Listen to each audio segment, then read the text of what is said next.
love you, Jalen. I can't sit around and stress about no hoe, no, I can never. I just pack my shit in league, got my new crib, so you do better. How the fuck you go against this shit, you know I can't be touched. How you thought you was the prize without the diamond in the rough? I done dim my light so many times for you to just give up. Had to learn to love myself, sometimes the mirror ain't enough. 41, rose gold, Rolex sit up on my wrist. I ain't got no time to waste shit, I got Maybach on my stitch. Yeah, paper on my flip, yeah, Louis on my hip. Yeah, shot it with me bad, this a cutie in my whip. They say more money, more problem, but this shit don't make no sense. Soon as I go pull that bribe, it's off the lot, I'm changing tense. You ain't got a lot of 50, babe, I'm who you can't convince. At the Paycom, at the Thunder game, fans taking pics. I just put out AP Royal O, that my favorite Rich. I can tell by his chainy, bro, that's his favorite kid. Yeah, business out in Dallas, 6 a.m. I got the flu. Maybach in the pick-up line when I get more than out of school. And a lot of street nigga, I learned just what not to do. Big discussions about CBD, my motion falling through. Niggas play this shit and press repeat. No, I talk the truth. Out that old shit, I'm the MVP. Feel like SGA. Pull up in that big Mac. Live just like vanilla cake. Business me like cut the overhead and what's a better rate? I can take that big old loaf of bread, but I need steady pay. They know I ain't make a damn cent on tour with Kevin Gates. Spaceship, off-road assistant, make it levitate. You know I'm a real player, baby. I never change. I can't sit around and stress about no hoe, no, I can never. I just pack my shit in league, got my new crib, so you do better. How the fuck you go against this shit? You know I can't be touched. How you thought you was the prize without the diamond in the rough? I done dim my light so many times for you to just give up. Had to learn to love myself, sometimes the mirror ain't enough. 41, rose gold, Rolex sit up on my wrist. I ain't got no time to waste shit, I got Maybach on my stitch, yeah. I ain't got no time to waste shit, I got Maybach on my stitch, yeah. I ain't got no time to waste shit, I got Maybach on my stitch, yeah.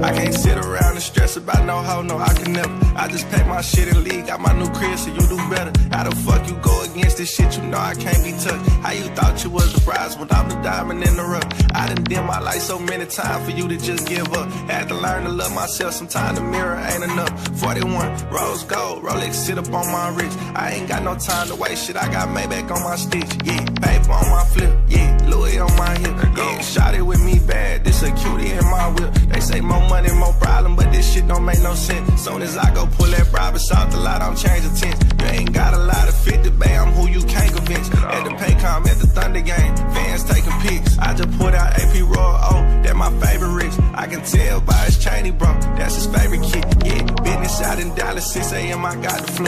Maybach in the pick-up line when I get more than out of school. And a lot of street nigga, I learned just what not to do. Big discussions about CBD, my motion falling through. Niggas play this shit and press repeat. No, I talk the truth. Out that old shit, I'm the MVP. Feel like SGA. Pull up in that big Mac. Live just like vanilla cake. Business me like cut the overhead and what's a better rate? I can take that big old loaf of bread, but I need steady pay. They know I ain't make a damn cent on tour with Kevin Gates. Spaceship, off-road assistant, make it levitate. You know I'm a real player, baby. I never change. I can't sit around and stress about no hoe, no, I can never. I just pack my shit in league, got my new crib, so you do better. How the fuck you go against this shit? You know I can't be touched. How you thought you was the prize without the diamond in the rough? I done dim my light so many times for you to just give up. Had to learn to love myself, sometimes the mirror ain't enough. 41, rose gold, Rolex sit up on my wrist. I ain't got no time to waste shit, I got Maybach on my stitch, yeah.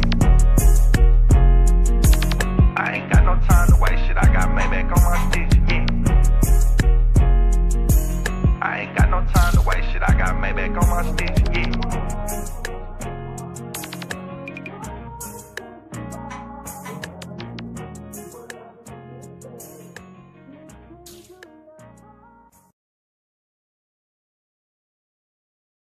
Listen. Oh man, dang, I done muted my mic. All right. So we back. Hold on, wait. Let me fix this real quick. Hold up. Did it a little bit. Hold on. I want the camera fucking up. All right.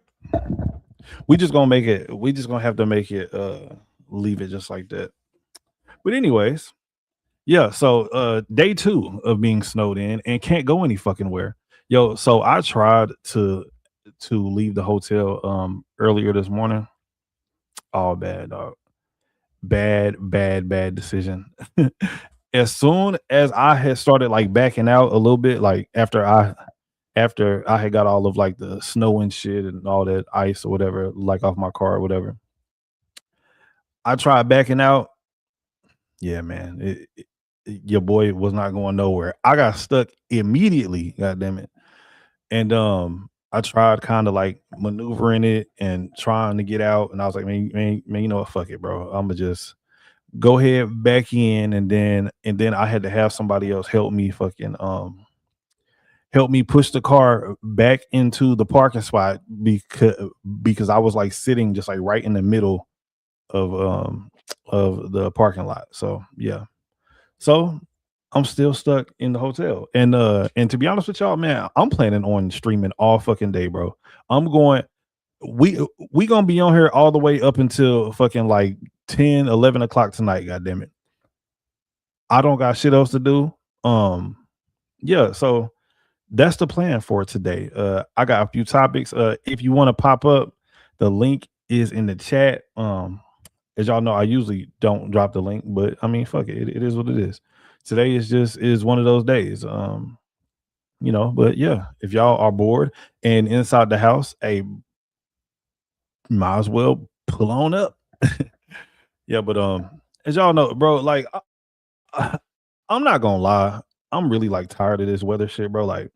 Like, see, and I live in Oklahoma, right? And the thing about in Oklahoma, Oklahoma is no stranger whenever it comes to bad weather, right? I mean, from fucking tornadoes to ice to snowstorms to earthquakes. I mean, whatever you could think of, Oklahoma got it. Massive flooding, like all this shit. But I think the worst of the worst is whenever it's fucking ice, bro. Like because with a tornado, right? Like you can kind of like go around it, like you can move around it, you know what I'm saying? Like if you have enough notice, you know what I mean, with certain shit. But when it comes to this ice shit, bro, this shit is fucking everywhere, dog. Like this shit is everywhere. Nigga, I had almost slip fucking whatever wa- walking back into the hotel, bitches over there laughing at me and shit, nigga. You know what I'm saying? Like, you know what I'm saying, bro? Like, man, I'm tired of this shit, bro. And whenever you're fat, right? And you kind of like almost fall, just like everybody panics, like, oh my god, is he going to be able to fucking get up? Like, you know what I mean? It's like, man, come on, man. I don't like that shit, bro. But yeah, I'm so sick and tired of this shit, man. I'm ready for it to be gone and over with. I don't know how long this is supposed to last, but damn it, I'm ready for it to go. I'm ready for it to go. Speaking of this ugly ass weather, man, let's get into this video. 1 inch per hour snowfall rates from Baltimore to Philadelphia to New York City throughout the morning hours. That's what's going to add up so quickly and make travel really difficult. Fringe of this on the radar here to Detroit and Chicago, but the heaviest snow is falling just north of that pink line over to Washington, D.C. It's about that freezing rain, though, encasing everything. Oh, wait. All right. So look, it looked like man. Look at y'all down there in Florida, man. Man, look, you know what? Fuck all y'all. All you down Floridians, y'all always have just like the best weather, bro. It's like Florida, Cali, I would say Washington, but Washington they be on some bullshit. It fucking rains up there a lot. But most of the time, Florida, bro, like y'all have like the most sunny days ever. It seems like if I could pick for Oklahoma weather to be like anywhere else, I probably would say Florida. Definitely Florida. But down there in Florida, y'all actually do have hurricanes, but the hurricanes seem like they only come like every once in a while. Like, I mean, once every fucking like 2, 3 years or some shit, or 4 years. In Oklahoma, there is a fucking tornado. Matter of fact, there is at least I would say the bare minimum 75 tornadoes a year in Oklahoma. Hell, at least in Florida, shit, y'all have to deal with a hurricane once every fucking like 3 or 4 years. know what I'm saying? And tornadoes in Oklahoma really they say that the tornado season is springtime, right? Like, so that's from what, like late March all the way up to like the middle of May, some shit like that. But in Oklahoma, there can be a tornado within any season. I've seen tornadoes happen in Oklahoma in fucking August. I've seen them happen in fucking November. Hey, y'all got it. Y'all Florida motherfuckers, man. Y'all got it made down there. Skywalker said it's about to get cold here too. Nigga, what's cold though? This nigga Skywalker probably talking about like 40 degrees. Oh, it's about to get cold down here too. What's cold? 41. Man, get the fuck out of here, nigga. That is not cold, goddamn it. 40 degrees is not cold. Yeah, like you can't take a Florida nigga serious. Like whenever they start talking about, whenever they start talking about, like how it's supposed to actually get cold. Man, hell no. What he said, Scott was like, they say is gonna drop in the 30. Okay. Now that right there changes things. That definitely changes things. Once you start talking about the 30s, hey, now that's gonna be a different conversation. Once you start talking about the 30s, the whole conversation change. Nipples get hard. You know what I'm saying? My motherfucking knees start hurting and shit from like fucking arthritis. You know what I'm saying? Shit just start changing. You know what I mean? But I'm sick of this shit, bro. Bro, nigga. So there is, matter of fact, I don't even want to say what's next to the hotel. But all right, so look. So there is a food spot that is right next to the hotel. And this morning I thought about walking over there, and I was like, man, should I go? And whenever I so there was a dude that was actually like walking back across the street from the fucking restaurant like that I was thinking about going to. Man, when I tell y'all that this man had bust his ass, that changed everything for me. I was like, you know what? I'm just going back upstairs because I really thought about it just for like a split second. And then as I was walking back into the hotel, like I had almost slipped, like, bro, and there was two pretty ass women or whatever, right, standing right there that were looking at me. Like, and they was like, oh my God. And I was like, man, fuck y'all, man. Yeah, bro. Like, I knew it had to do with food. That is a fact. Bro, I was about to go to this restaurant, bro. And then I seen this nigga walking across the street, and this nigga had bust his ass so fucking hard. I was like, nah, bro. Nah, you know what? I'll wait. You know what I'm saying? Like, I got me a little like frozen meal inside of the damn refrigerator. Like, so I go ahead and wait. You know what I mean? I'm gonna go up here and eat this damn cream of spinach linguine pasta that I bought. You know what I'm saying? Smart ones. You know, so yeah, but it was good though. It definitely was good. Anyways, back to this damn video. Back to Mississippi and Louisiana this morning. This morning, snow, ice, and frigid temperatures sweeping across the nation. 20 states under a state of emergency. That's more than 190 million Americans with some sort of winter weather alert. From Kansas to Tennessee, snow first blanketed major roads Saturday. In St. Louis, Missouri, several cars and semi-trucks crashed, spilling cargo all over the road. Similar scenes on Interstate 44. City firefighters battling this fire in sub-zero wind chills. People that were evacuated were moved to warming shelters. In Tennessee, officials warning of dangerous travel as freezing rain and sleet now accumulate. This is just turning back to ice. Please stay off the roadways. In Nashville, watch as the city bus slides off the road, narrowly missing two crashed cars and knocking down a utility pole. Crews in Oklahoma working diligently to de-ice roads and restore power lines. We'll just keep going around the clock, and as the snow falls, we'll continue to plow. Man, shout out to them. Yo, so yesterday I was actually talking about these about these, I guess you would call them electricians or these like public workers or whatever. These people do not get enough credit, bro. Like I I know that people like to talk about like the military and shit like that. And don't get me wrong, the fucking military definitely deserves a lot of credit and a lot of respect. But bro, these people who work around the clock to make sure that we have motherfucking the right electricity, air, not fucking air, like electricity, water, you know what I'm saying, gas and shit like that, bro. These people deserve so much respect, man. So much respect, bro. Shit, without them, like there would be no lights. Like, you know what I mean? There would be no- Texas, cars stuck along the Woodall Rogers Freeway in downtown. Yo, hold on, wait. And this is another thing that I don't understand.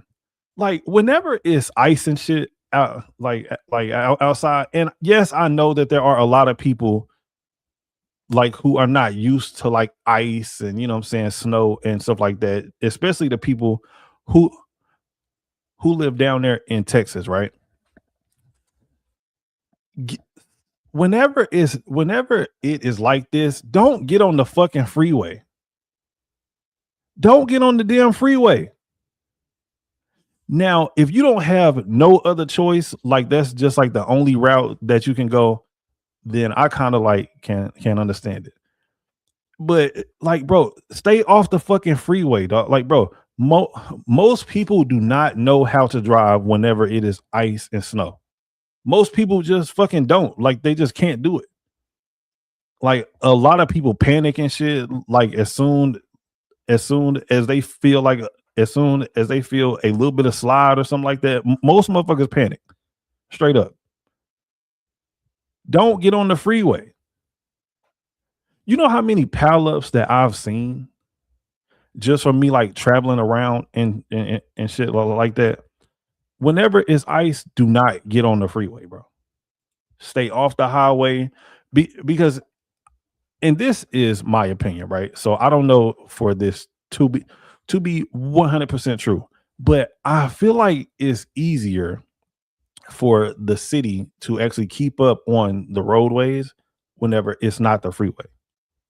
Like whenever it's just like, see in Oklahoma, see, so we actually have like snow routes and shit. Like, so these like routes, like they get like plowed first, like they get salted first and stuff like that. So there's always like a safe way to go. But bro, stay off the fucking freeway, man. Stay off the damn freeway. Dallas after the Dallas Mavs game let out Saturday night. I knew that this was Texas, bro. That was a lucky guess. Yo, I swear to God, I have never seen this video before. And what did I say? And I said, just like my people down there in Texas, stay off the fucking freeway. And what did she just say? I'm gonna play it again. And as the snow falls, we'll continue to plow. In Texas, cars stuck along the Woodall Rogers, the cold air over the warmer water in the Guadalupe River, creating steam. Freezing rain encasing cars, roads, and sidewalks in Florence, Alabama. And that accumulating ice is where we expect power outages. You'll start to see things such as the cross arms break, even pole tops can tumble when you get around that inch of accumulation on the line. The biggest threat right now continues to be the ice. This storm is just getting started in the Northeast for a messy Sunday ahead. State leaders urging people to stay inside. Please stay off the road as best you can. Philadelphia, snow now and snow for the next 5-6 hours before the wintry mix cuts in. You could also see wind gusts up to 20. Pittsburgh said no snow equals no snow bunnies. Yeah, that's a fact. Shout out to the snow bunnies, man. I love the snow bunnies. Pittsburgh said, Kev, you let me down, brother. I thought you liked playing in the snow, my brother. Yes, I like playing inside of warm snow. You know what I'm saying? Inside of some snow that's deep, white, and wet. This snow is cold. Fuck that. I don't like this snow.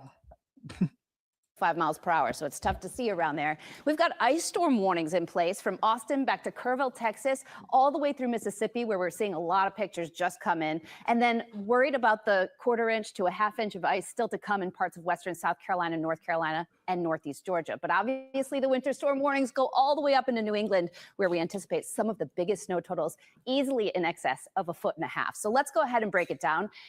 Bro, this is bullshit because I was supposed to go to Nashville tomorrow, and now I'm not gonna be able to go, and now I can't go. So now I'm pissed off. I'm just gonna have to be sitting inside of this damn hotel again for another day, and which I'm not really tripping about but at the same time, I do like moving around, you know. So, but hey, this give me time to go and jump on the treadmill or go do something, I guess. But yeah, man, this shit sucks, bro. Travel's going to be the big problem. I know we keep saying don't go out, but we keep seeing pictures come in of people out. So unless you're a first responder or you've got a job that you've got to get to, and thank you if you're a hospital worker, by the way, we do see more in the way of impacts from Mississippi through Kentucky, North Carolina. But up here, that's where the major impacts are. And you notice that Boston is now in that purple area. That purple area is where we anticipate extreme impacts going through today and tonight. And just to note, guys, we're going to be talking tornado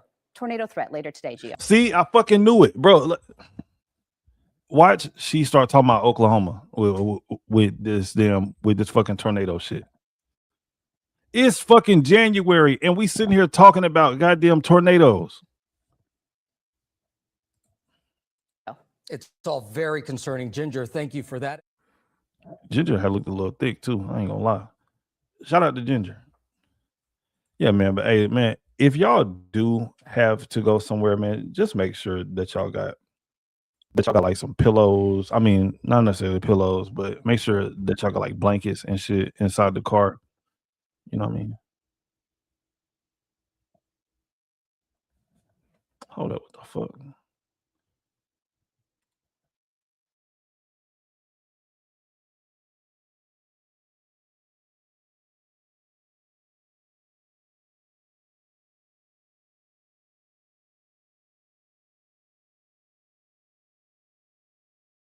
All right, my bad, y'all. Housekeeping was over here knocking on the door, and I had to put the strap up. You know what I'm saying? But anyways, I didn't know if they were just gonna try to fucking walk in or something. but yeah, man. NYU. Let's see. NYU Outcast said in New York State, highways that go through city limits are taken care of by the DOT or highway department, not the city. Could be similar in your state. It could be. It could be. I don't know. It definitely could be.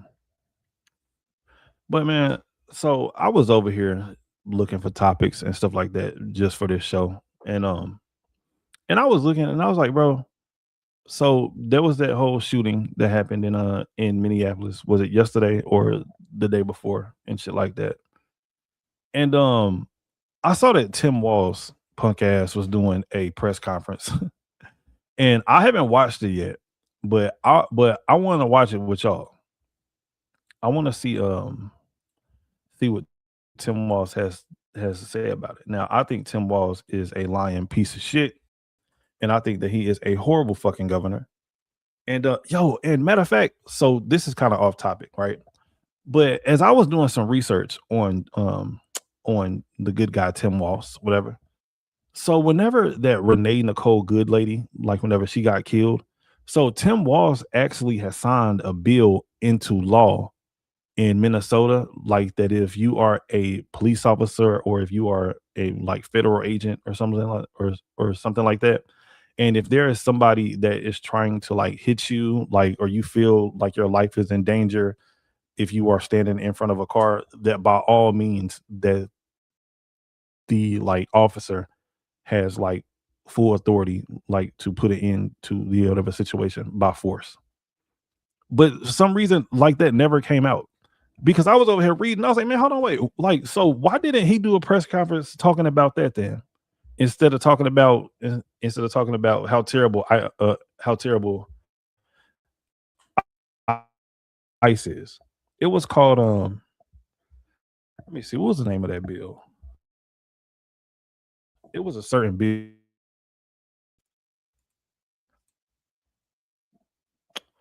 Let me see.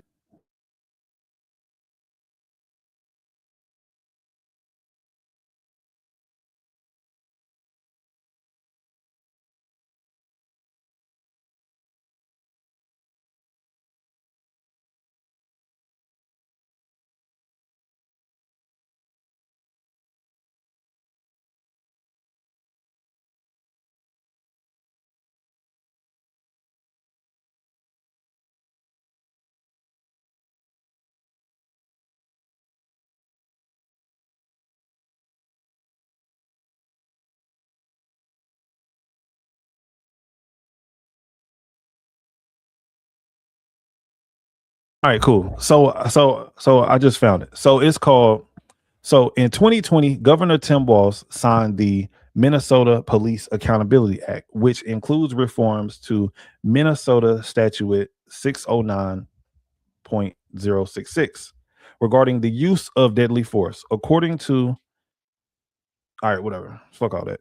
All right, so justification for deadly force. The statute allows law enforcement officers to use deadly force if believed, based on the totality of circumstances, that such force is necessary to protect themselves or others from death or great bodily harm. Vehicles as deadly weapons. The legal framework treats a motor vehicle as a deadly weapon when it is used to threaten or inflict harm on others. Now, why didn't Tim Walz say something about that? But they keep on making all these damn press conferences of them talking about like how ICE is so terrible, like, and how they don't need to be there and all this shit like that. But clearly this woman had put this man's life in danger. But anyways, let's watch lying ass Tim Walz about this shooting situation.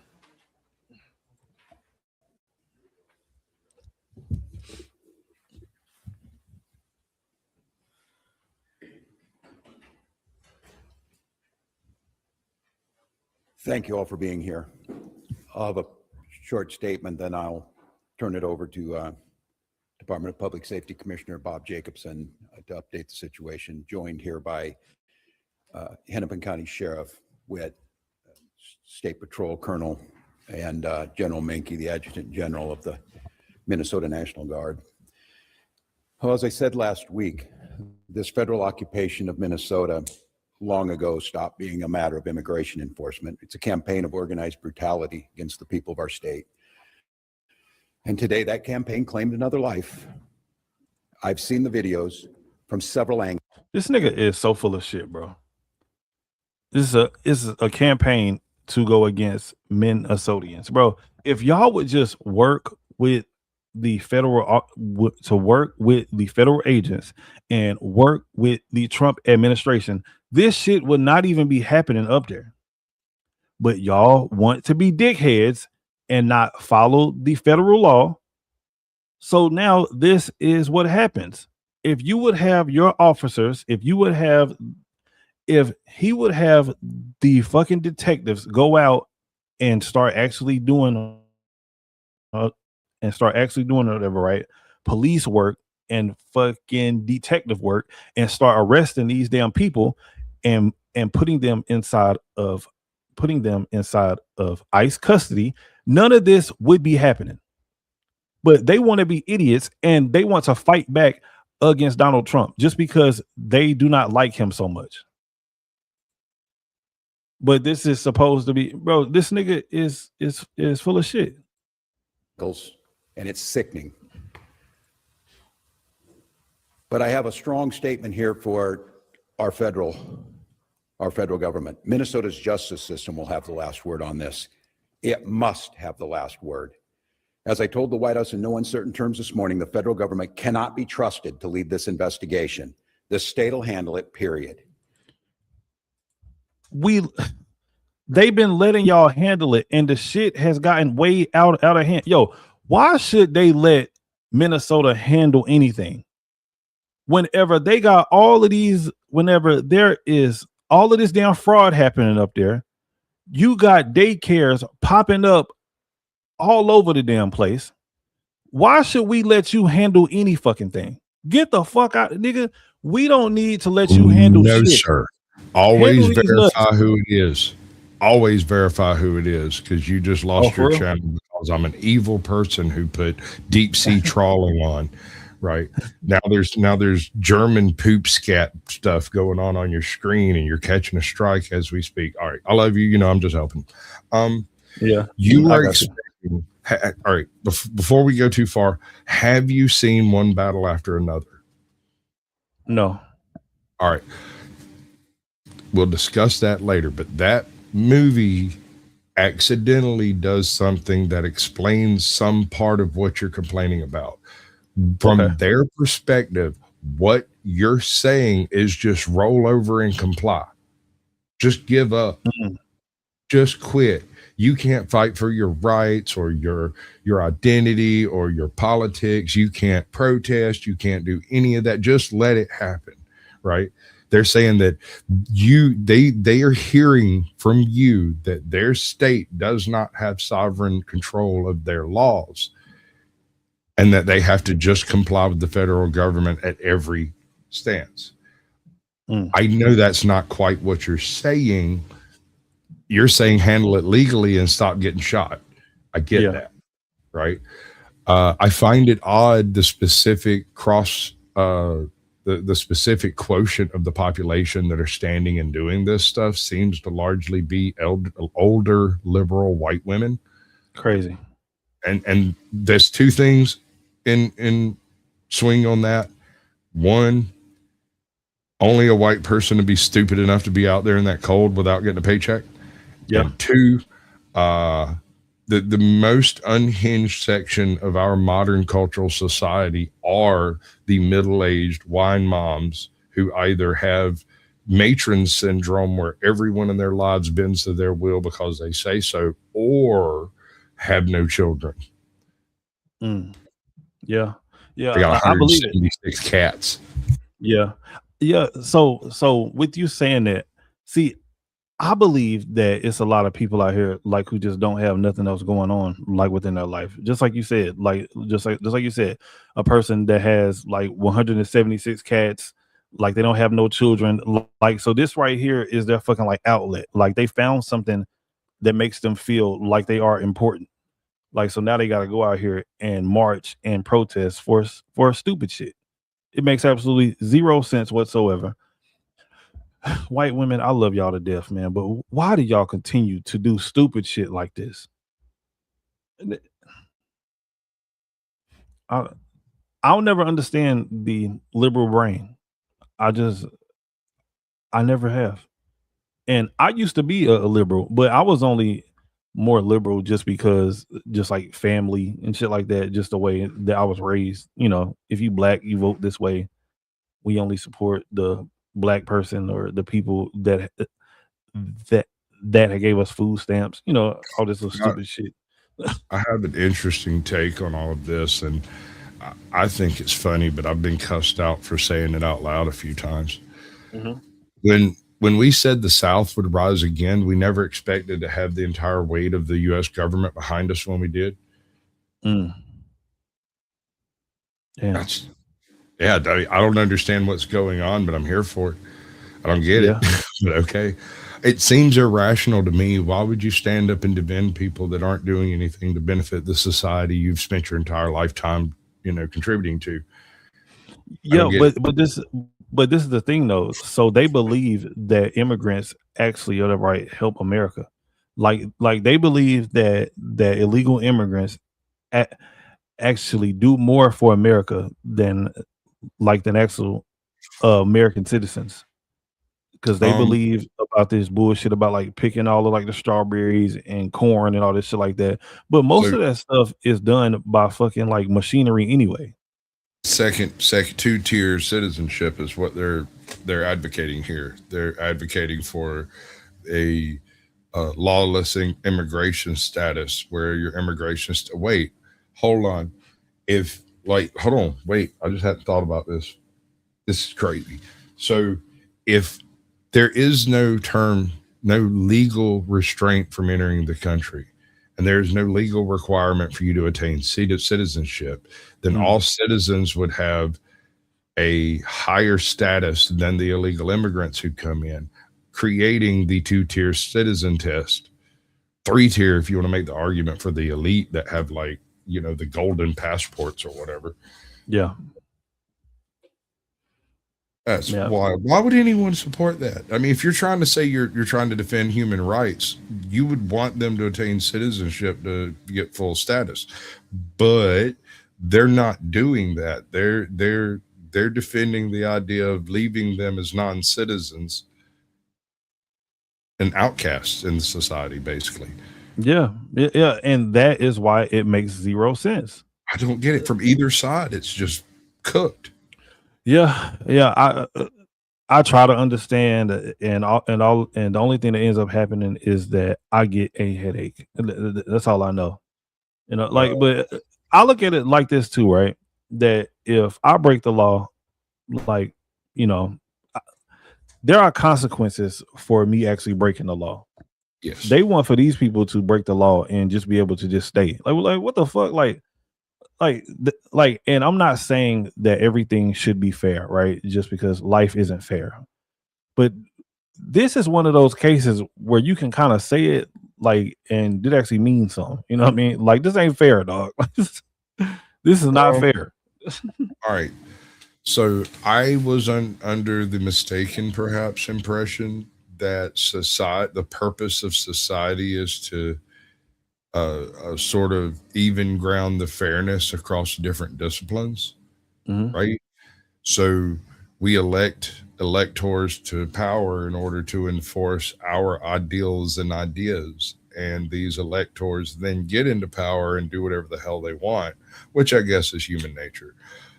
But the idea being that the blacksmith doesn't have more power than the bread maker, and the beer monger doesn't have more power than the vendor on the street, right? They're all equal in the eyes of the law, and an illegal immigrant might not even have due process rights, depending on how you interpret the wording. Right. And so this would be it allows them to be deported rather than being locked up, which I'm not sure which way. I think maybe the deportation concept would be more financially feasible for a future society where you can just remove them. Yeah. The problem is they're not removing them. The problem element of the immigrants, if all of the illegal immigrants came in and stayed, say, 5 years, and during that 5-year period, any of them that broke any significant laws were deported, the ones that were left might be worthy of amnesty to some extent. The problem is the lawbreakers are not being removed. The scammers are not being removed. None of these people are being processed through the court system as perpetrators. It's almost as if they're going through as victims. Yeah. It's crazy. And I was watching it was like a little like video or documentary or whatever the hell you want to call it. And over in Boston, they were like arresting whatever illegal immigrants, and they would just like let them right back out. Like, and these people have done some of the most like heinous shit that you can ever think of, and they just like release them because they feel like they've already been through enough getting over here and all this shit like this. So they were letting these people just fucking like wreak havoc on motherfucking American citizens and just like letting them back out. Like a police officer arrest them for shooting at somebody or robbing somebody, and then they just let them right back out. Like what kind of a shit is that? Like, you are a public bro. You are, if you are a person of that is in charge of public safety or some shit like that, bro, you need to be fired. Matter of fact, you need to go to fucking jail. Whoever that damn DA or prosecutor is over there, she needs to be locked the fuck up, bro. First of all, unfortunately, the police are largely municipal things. It's sheriffs that are really influencing larger areas, and they're typically either appointed or elected. In most Democrat places, I think they're appointed. So in most of your big cities, your sheriff will be appointed by, like, maybe it's different in different cities, sheriff, police, chief of police, all that stuff. But the fact is that the sheriff is more beholden unto the state than the city is, right? And so the orders come from the top down, and if the city and if the mayor and the governor disagree, you get some weird change-ups in policy and stuff where if you're arrested on the left side of this line, this is why sanctuary cities exist. If you're arrested on the left side of this line, you go free. If you're arrested on the right side of this line, you're charged federally. At this point, there's been long enough elections, enough time for the ideals of the inner city mayors and the influence that that has on counties to elect sheriffs, that a lot of the throughput of political concepts have become kind of solidified in the system, and that catch and release concept is just the way it is. And, and then you turn around and you have a situation like that fellow who accidentally killed the guy in the subway by choking him out. Yeah, right? Tried to stab somebody or something, and homeboy grabbed him and killed him. And I mean, okay, at the worst I would charge that man with was manslaughter, because it wasn't intentional murder. He didn't just kill that guy. He restrained him a little too forcefully, and that is a risk you take when you put a sleeper on somebody or any kind of breath restriction whatsoever. Hell, just getting that excited might cause a freaking heart attack. Either one of them boys could have died. And if it had been the guy who was restraining him, you wouldn't have even made the news. Yeah.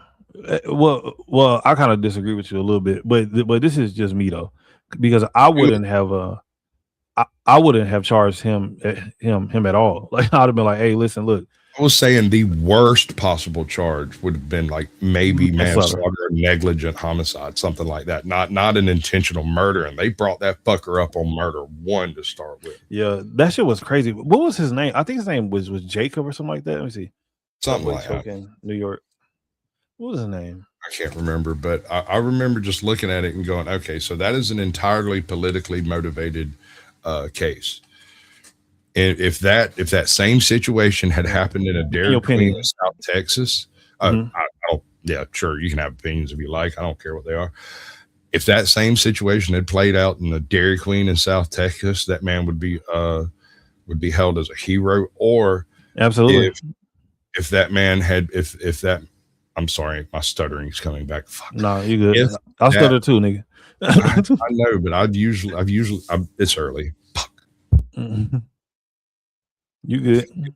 If it had occurred and that dude was Chinese, or he was black, or he was Filipino, and he saved somebody from being stabbed or attacked or whatever, that dude would be a hero.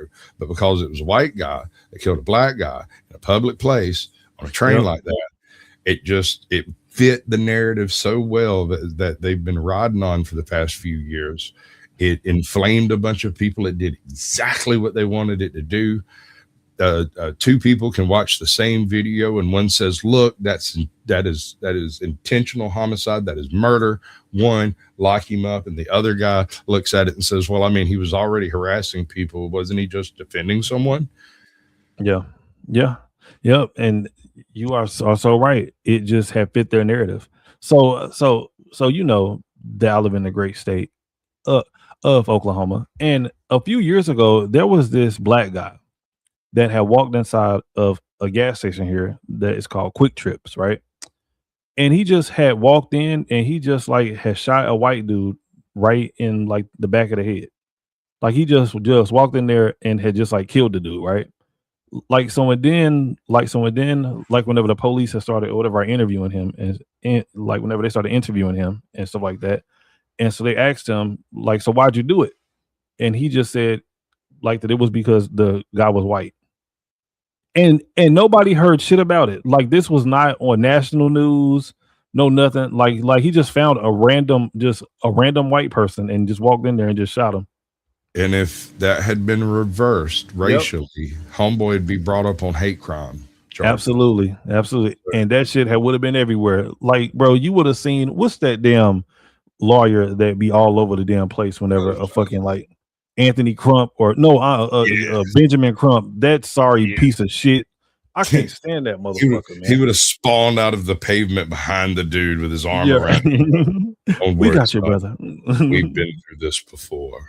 Yeah, I can't stand Ben Crump, bro. That nigga ain't shit. Ain't shit. He's just Al Sharpton 2.0. Absolutely. Yeah. And I don't even see why Al Sharpton is such this like beloved figure amongst black people. Like it just doesn't make any sense to me, bro. This nigga ain't did shit, bro. This is a very weird panel I found myself on. I am on the oppositional view of the host, who is, and I do not want to defend Al Sharpton in the least, but I can kind of understand it. If you come from less than stellar beginnings and you reach a level of notoriety as Al Sharpton, I mean, he's obviously he's been paid, he's done all those things, and he's known some hugely influential people, represented a few of them in court. And that, I mean, by any measure, I believe you can count that as a success as far as a career is concerned, right? Yeah. So I could see why people would look at him and go, that's impressive, if not, honorable. Yeah. So the whole like rags to riches story, people like I this shit. think maybe. Yeah. And he never left the ghetto kind of concept. You can take the kid out the ghetto, but you can't take the ghetto out the kid. Yeah. Something like that. I'm not sure. I'm just guessing here. I'm looking. I don't have any white analogies for that. Eminem's a rapper, so that don't count. Yeah. If I had to guess on what it would be, though, I probably would say it was because he was friends with Martin Luther King. That might be the only thing. That was the bit that locked him in as a political leader figure, because when King died, Sharpton was one of the other black representatives in the culture that was able to step forward and take on some of that load. I might not agree with what he did with it, but he did step up and throw his shoulder into it. You got to respect the effort. Yeah. Like it's just like the people that we choose to celebrate are the people who ain't really did shit. Like they ain't like we celebrate Al Sharpton, we celebrate Reverend Jesse Jackson, bro. These motherfuckers, these are weak ass men, bro. Like who have never done anything for anybody. They're just a face. They are riding that whole whatever civil rights wave back from the fucking like 60s and 70s. These people do not do anything. All they do is go to church, preach, and talk about how bad white people are. Man, get the fuck out of here, bro. We tired of hearing that same old shit. I just want to say I can read statistics too, and I can kind of see where they're coming from. At the same time, I see what you're saying about how they seem to have championed the victimhood narrative right out front as an identity rather than trying to change being a victim, right? We don't overcome. We utilize victimhood status in order to gain clout points to browbeat our bullies over the head. So they cry bully their way to success. Yeah. You remember the first time you come across a cry bully in your life that you realized that's what you had just seen? A cry bully? Yeah. You know what a cry bully is, right? No. Hold on. Wait. No. What is a cry bully? That was my next question. Come in and they tell you that, well, you're the reason that all the bad things are happening to me, and I didn't have any control over it. But at the same time, whatever power they have to undermine you and to browbeat you with their victimhood points, that's a cry bully. Yeah. If you shun them and ice them out, you're seen as being exclusionary. But if you let them in, the fact that you are forced to allow them to say them stuff in front of you makes you beneath them, because they are forcing your hand through the clout of the internet. I don't play none of those games. If you come in saying you're a victim, I say, fine, I'll victimize your ass. Yeah, right.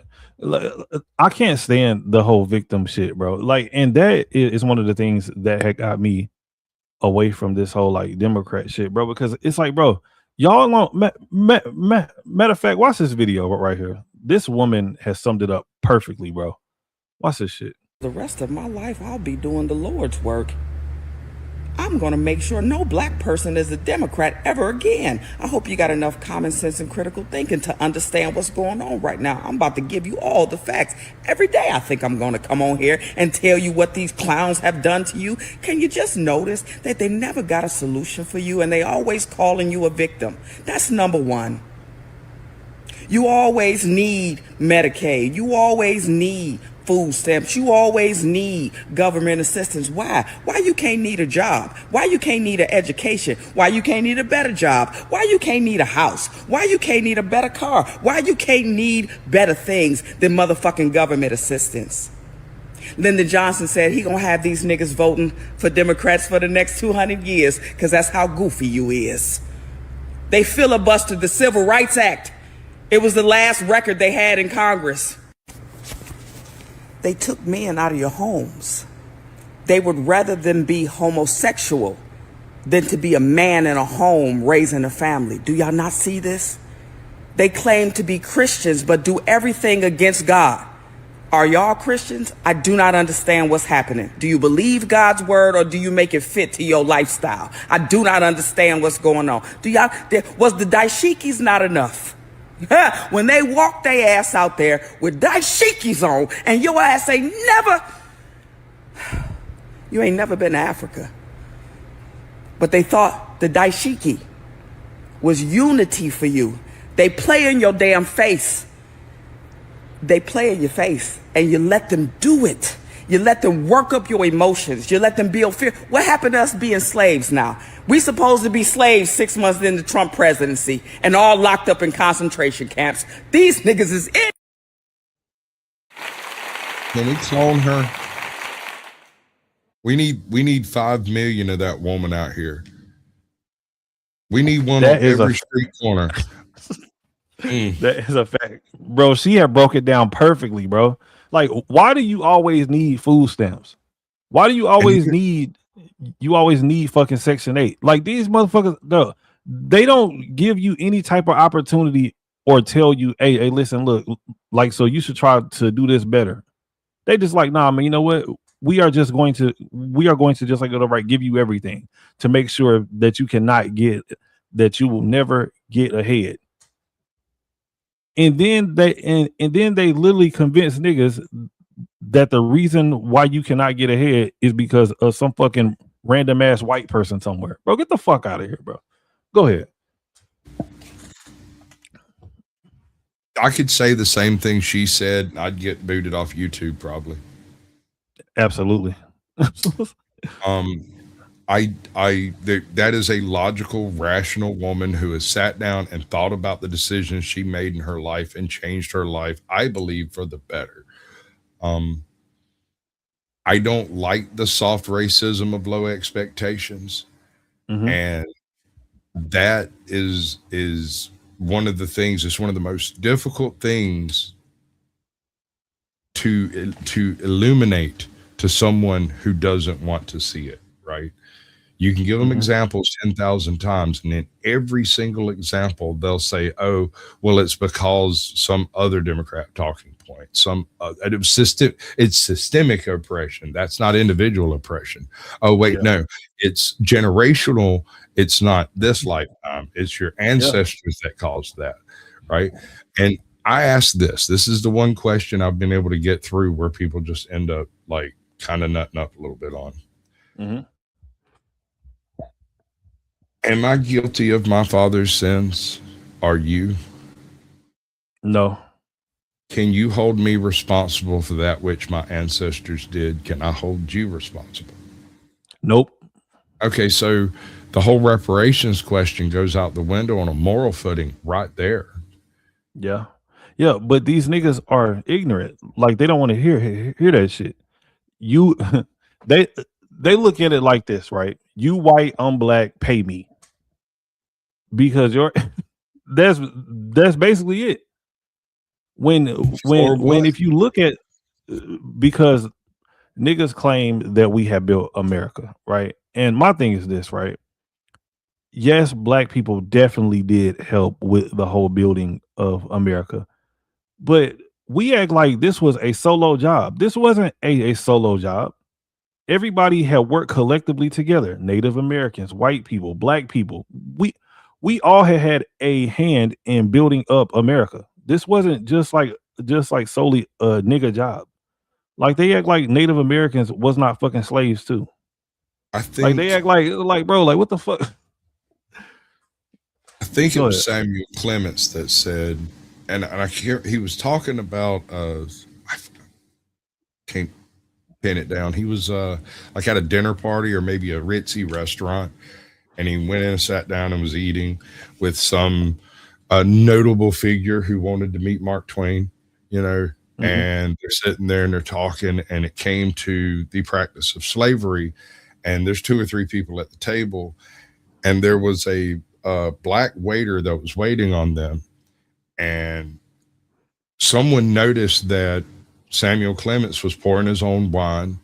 He was basically tending to himself while everyone else stood there and let the maitre d' do the things, right? And someone commented something on it, and his response was something along the lines of, in the great history of our nation, we have come across many growing pains, but it has created a most interesting stew of dependency and self-sustainability. That's not right. I'm paraphrasing. But he's basically saying that some of us choose to be done for and others choose to do, and I choose to do for myself. That's a fact, bro. Bro, Right. I don't want nobody handing me shit, bro. Like, see,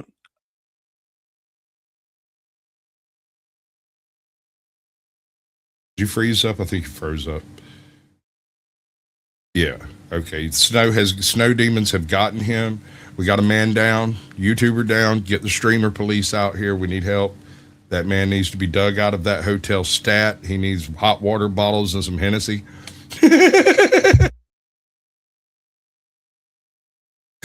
And I'm sure Kev will be back in a second. What's up, Pablo?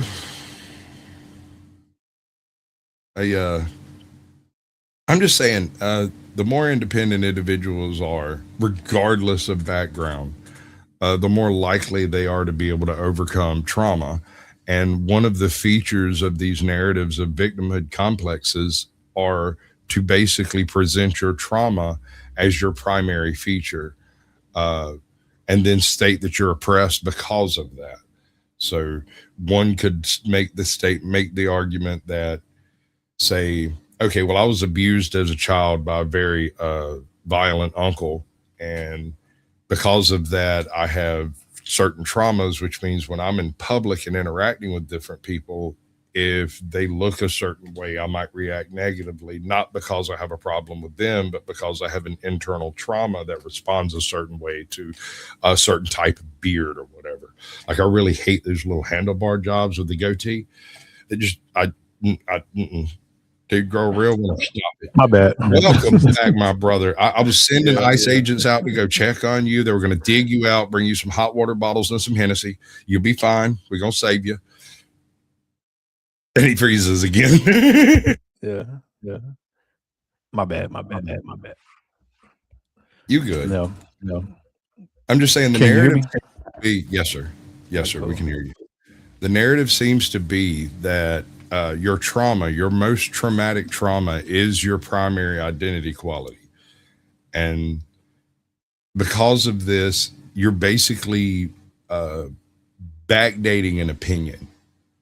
Like, your opinion isn't formed by conscious critical thinking today. It was formed 20 years ago when something happened and how it made you feel then. That makes any sense. I might not be saying it very well. Well, I wouldn't say 20 years ago. These niggas still got the same mindset. Whenever the trauma took place, somebody I'm saying the trauma is what's making the decision. Whatever traumatic event is that affected you in a negative light, from that day forward, you, without any further critical thinking, you just knee-jerk react to certain situations in a certain way because that's how you wanted to react then. Yeah, I'm not doing it, Will. Okay. No. You good. I'm trying to get this internet to work over here. Yeah. You fiddle with that for a minute. Let me try to parse this out in a way that makes sense. So take a young child who give me one goes to. Go ahead. You do what you got to do. I'm just gonna spoke this out for me. goes to the park and gets scared by a clown. The clown has deep rougey cheeks, a little bit of white paint around the edge of his face, and really big painted on eyes. 20 years later, he looks at two people running for the same office. And one of them is an absolute fucking scumbag, and the other one looks like a clown. It looks like that clown, as a matter of fact. Even if the clown face is the one that has every single talking point, all of the policies, everything that gentleman adheres to, there's not a snowball's chance in hell that he's going to vote for the clown face that scared him when he was a kid, and he might not even remember why. So, I mean, he'll vote for the devil himself before he votes for that face, and might not have a conscious, rational explanation for why.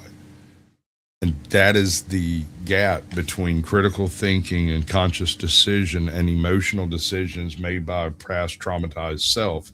And that's the gap they're taking advantage of.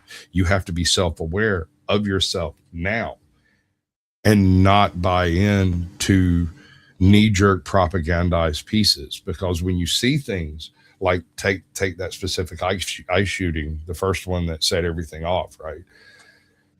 Two people, Democrat and a Republican, watch that same footage. And one says, look, it's murder. And the other one points at it and says, look, she hit him. She assaulted an officer. He murdered a citizen, and they're both watching the same thing. And that goes to their projected intent and motivation into the frame. It's not the people in the frame's decisions or intent. It's the people watching it projecting their own assumptions onto it. And that is the danger of a right-left, a good-bad dichotomy, is it leaves little room for doubt in the middle, and everything is actually a gray space. Yeah. Damn. That's crazy. Yeah, but it makes sense though. Yeah, because as soon as I saw the video, like the very first thing that came to my mind was just like, oh, she hit him. Everybody else like, oh my gosh, this is nothing but just pure murder. Like bro, but critical thinking skills, bro. And this is gonna sound terrible, but I don't give a fuck. I'm gonna say it anyway. A lot of niggas lack critical thinking skills. And yes, I know that we can say to everybody, yes, but damn it, I'm racist.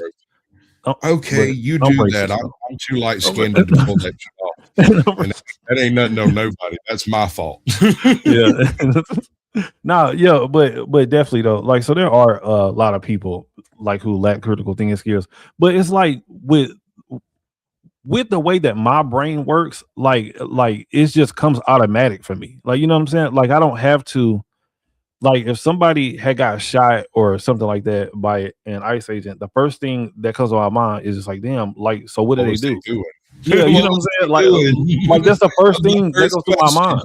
Yeah, like I don't just be like, oh my gosh, like they just killed somebody else. Like, so now we need to go to the streets. Like, motherfucker, like you don't even know what the fuck happened. Like you just acting out. That's what I was talking about earlier, about people seeing one angle of a 6-second video and making their decisions, and future decision making is out. There is no additional critical thought that goes into the decision making on whether they believe it is a good thing or a bad thing. They believe it is a bad thing, and so they interpret everything they see from that moment forward to support their own claim. I have literally ended up in a conversation where me and the other guy were saying the same words and both agreeing, and yet still it's murder, it's self-defense. And we were split because even though you agree that she struck him with the car and he shot her, he wanted to break it down into even smaller parts and say, well, the first 2 shots didn't kill her, it was the 3rd shot. And by then he was out from in front of the car. And I was like, well, by then he had already been struck by it. So like, it doesn't make a fuck. It's in the past. But none of that exactly. None of that actually matters when it comes down to breaking down this incident. What matters was the first shot, when the commitment to using deadly force was made, there was a physical bodily harm threat to the officer at that moment. And a reasonable person, any officer, anyone, might have moved to try to protect themselves. Absolutely. That's And standard. to be honest with you, I think that Renee, I don't think, damn, I'm never going to get monetized. No, but I don't think that the cop had did. I mean, how can I put this? If I was the cop, the situation would have been way, way worse. Because she would have got all 17. Like she got lucky with 3. Bro, I hear you. Bro, she would have been unrecognizable by the time I finished pulling that damn trigger, bro. I hear you, and I don't necessarily think you're wrong. I think, first of all, I don't think I would have put myself in that position for it to be an issue. But that's beside the point. You know, when you take on the responsibility of gun ownership, there is an unwritten assumption you're going to be safe and responsible with it, right? And so I've taken gun classes, I've taken shooting courses, I've been to shooting ranges, I've done all of that stuff. I would not have put myself in that position. I would not have used myself to try to inhibit the movement of a vehicle, because that's just fucking stupid. But even if he did, and I'm not saying he did, even if he did, a rational citizen in a normal situation would have pulled over, stopped, given the ID, and had the conversation of I'm trying to go over here. That's apparently not what was going on. She wasn't interested in clearing the road. She wasn't interested in having an interaction, but I don't think she was interested in getting shot in the face either. Nah, but this is the risk that you take. And see, and the sad part about all of this is that these damn liberals will see that woman get shot inside of the face, and instead of being like, man, you know what, maybe we should just like chill out, like we should stay away from this. It like fuels them more to want to go out there even more, like to be made a fucking like example out of. This is why I call these people idiots. Like, and I know that we like to throw around that word idiot, but bro, these people are literally fucking retards, bro. Are they? Crazy. Yes, let they me are. put it this way. Do you believe yourself of at least average intelligence? Yeah, I would say average, yeah. Then half these motherfuckers are dumber than you are, and their vote counts just as much as yours. I know, and it's sad. Yo, but I honestly believe that most people shouldn't even be allowed to vote. I think that you shouldn't be allowed to vote unless you own property or something. Like there needs to be something set in place. You have to define what real property is. That's going to be an issue in the modern legal system, is defining the line between owning a car and getting the vote, or owning like a fucking light bulb or what the hell ever, versus owning a piece of land. And how much land do you have to own? No matter how you set that up, you're going to price people out. So there'll be some asshole in Arizona selling 1 foot square sections of land like they were doing that Scottish titles bullshit. Yeah. What's up, Pittsburgh? Hey, so you can't police stupidity, bro. You just can't do it. That's right. Stupidity is far more dangerous than intent. Yes, sir. Yeah, and then for every action there's a reaction. Like certain shit you shouldn't do, because the thing that people got to remember, you can't control another individual. You can only control yourself. Hell, you got kids, you can't even control your own damn kids. So to think that you do something and you're limiting what you think or believe the response to be to another adult, when you're talking about somebody that's a law enforcement officer, you probably shouldn't do it. It's just simple as that, because you never know where that goes. And that situation with that lady in Minnesota, that was less than 2 seconds if you watch the actual tape. So I mean, within 2 seconds, that's a crazy amount of time to have a reaction. So we never know what that situation is. Simple and plain, the lady should have just complied. She wouldn't be going through none of this. Because the problem was that if you look at the initial problem, where she was in the middle of the street, blocking the entire street so that they could not go by with the ICE percussion.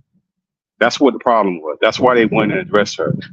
So a lot of this stuff these people are causing, and then they're playing victim. Don't do dumb stuff like that. That would be my suggestion. You want to protest? That's fine, but you should not be getting in the way of cops like that. That's fucking crazy. Yeah. Yeah, like she just put herself inside of a bad situation, and everybody keeps on saying, "Man, you know what? Like we should feel sorry for her." Why? Like I genuinely don't feel sorry for her. Like I just don't. And then people start talking about her kids and shit like that. Bro, she wasn't thinking about none of that shit. Like whenever she had pressed that damn gas, or whenever she had went out there inside of the first damn place. In the first place, making the decision to go and make okay, first of all, to voluntarily make contact with law enforcement is some fucking wild work, bro. Yeah. If I found out there were going to be cops at a party I was going to, I might avoid that party, not because I don't like cops, but just because anytime you're within proximity of law enforcement, you're very liable to catch a charge. In fact, I can't think of a single charge ever laid that didn't happen in the presence of law enforcement to some extent. They're the ones who do that. Mm-hmm. Yeah, I don't, bro. You're talking about growing up, I tried to avoid the police as much as I possibly could. Yes. Like I'm not like fuck that. Yeah, like you went and put yourself right in the middle of a fucking like investigation. Like, bitch, are you stupid? Like what the fuck? Like, well, it's intent. It was intentional. I think the purpose of this entire exhibit, the whole thing is exhibitional. It's a performative art more than it is anything else. They're like, I'm gonna be the one that changes everything, and some of these people are willing to sacrifice themselves. I've got a video up. I can share it. It's backstage, and it is why stupidity is more dangerous. That's you? Okay. Than evil. Yeah, that's me. Oh, okay. All right. I'm about to play it here. It's broken into I a wasn't handful sure. I was like, is of this short sections, right? But I want Pittsburgh to have whatever say he wants to have before we get into it. Go ahead, Pittsburgh. Oh, he might have walked off. Go ahead. Go ahead. Let's play it. Let's see what you got. Let's keep it going.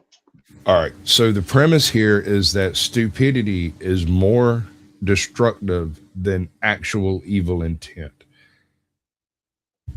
Do you agree or disagree? 100%. Yeah. Okay. We all agree. I agree too. Yes. Right into it. We were looking at a shooting video. Let me get it sped back up. Got Hablo in the building. Hablo. What up, Skywalker? Number 6. They don't. You got anything to say before we get started? Hablo, you on mute? Me? Yeah. Yeah, you, bro. No. I'm good. I just figured I'd join the League of Extraordinary Gentlemen. Go ahead and play the video. All right, brother. You know the premise of the video?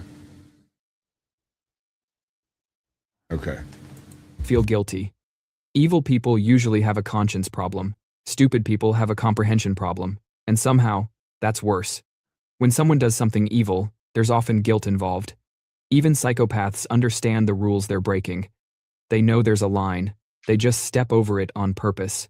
Stupid people don't even see the line, or they see it and think it's decorative. Your brain uses guilt as a kind of internal braking system. It slows you down. It makes you pause and think, wait, maybe this is a bad idea. But guilt only works if you understand cause and effect. If you can't connect your actions to outcomes, guilt never shows up to work. This is why stupid decisions repeat themselves, over and over. The same mistake, same excuse, same shocked face. Because from their perspective, nothing they did caused this. It was fate, or bad luck, or someone else sabotaging them, never them. Evil people often stop when the cost gets too high. Stupid people double down. They don't learn from consequences because learning requires reflection, and reflection requires admitting you were wrong, which feels like death to the ego. So instead of guilt, you get confidence. Instead of correction, you get repetition. And instead of fixing the problem, you get a loop of increasingly bad decisions stacked on top of each other like a Jenga tower built by someone who hates physics. Number 5. All right. You hear all of that? You understand what that man just said? Yeah, it's basically Hamlin's razor. Never attribute to malice that what you can attribute to incompetence. It is, but at the same time, this is stating it without giving a pass to those bastards who are stupid and evil, right? Like, you still hold some responsibility on your morality, even if you're a fucking moron. But with Hamlin's razor, you're supposed to forgive their evil in exchange for assuming they're just dumb. Yeah. Yo, that's crazy. Like, because I used to think that a lot of these people, like, that they didn't know that what they were doing was actually wrong. Like, you know, like, but damn, because I don't know. I They just know. thought that. They're being reinforced by groups. The other problem is you got big, large groups that agree the same stupid shit. So it's situation. Yeah. Yeah, you see that a lot on TikTok now. It's basically I'll give an example. After what happened in Minnesota yesterday, and there are videos that are popping up that are saying, oh, this person works for insert federal government agency here. And then they'll say something like, you know what you need to do. And then a week after that person gets hurt, they come back and say, I didn't tell you to hurt him. Dummy, come on, man. Yeah. We know exactly what you implied. Stop. Orwell wrote about this in 1984 with the concept of newspeak, doublespeak, and postspeak. Yes. They know what they're saying, and you know what they're saying, but there's no way to legally pin down that they said that, because that's not what they said. Right. So the next bit here is it goes out of the realm of controllability.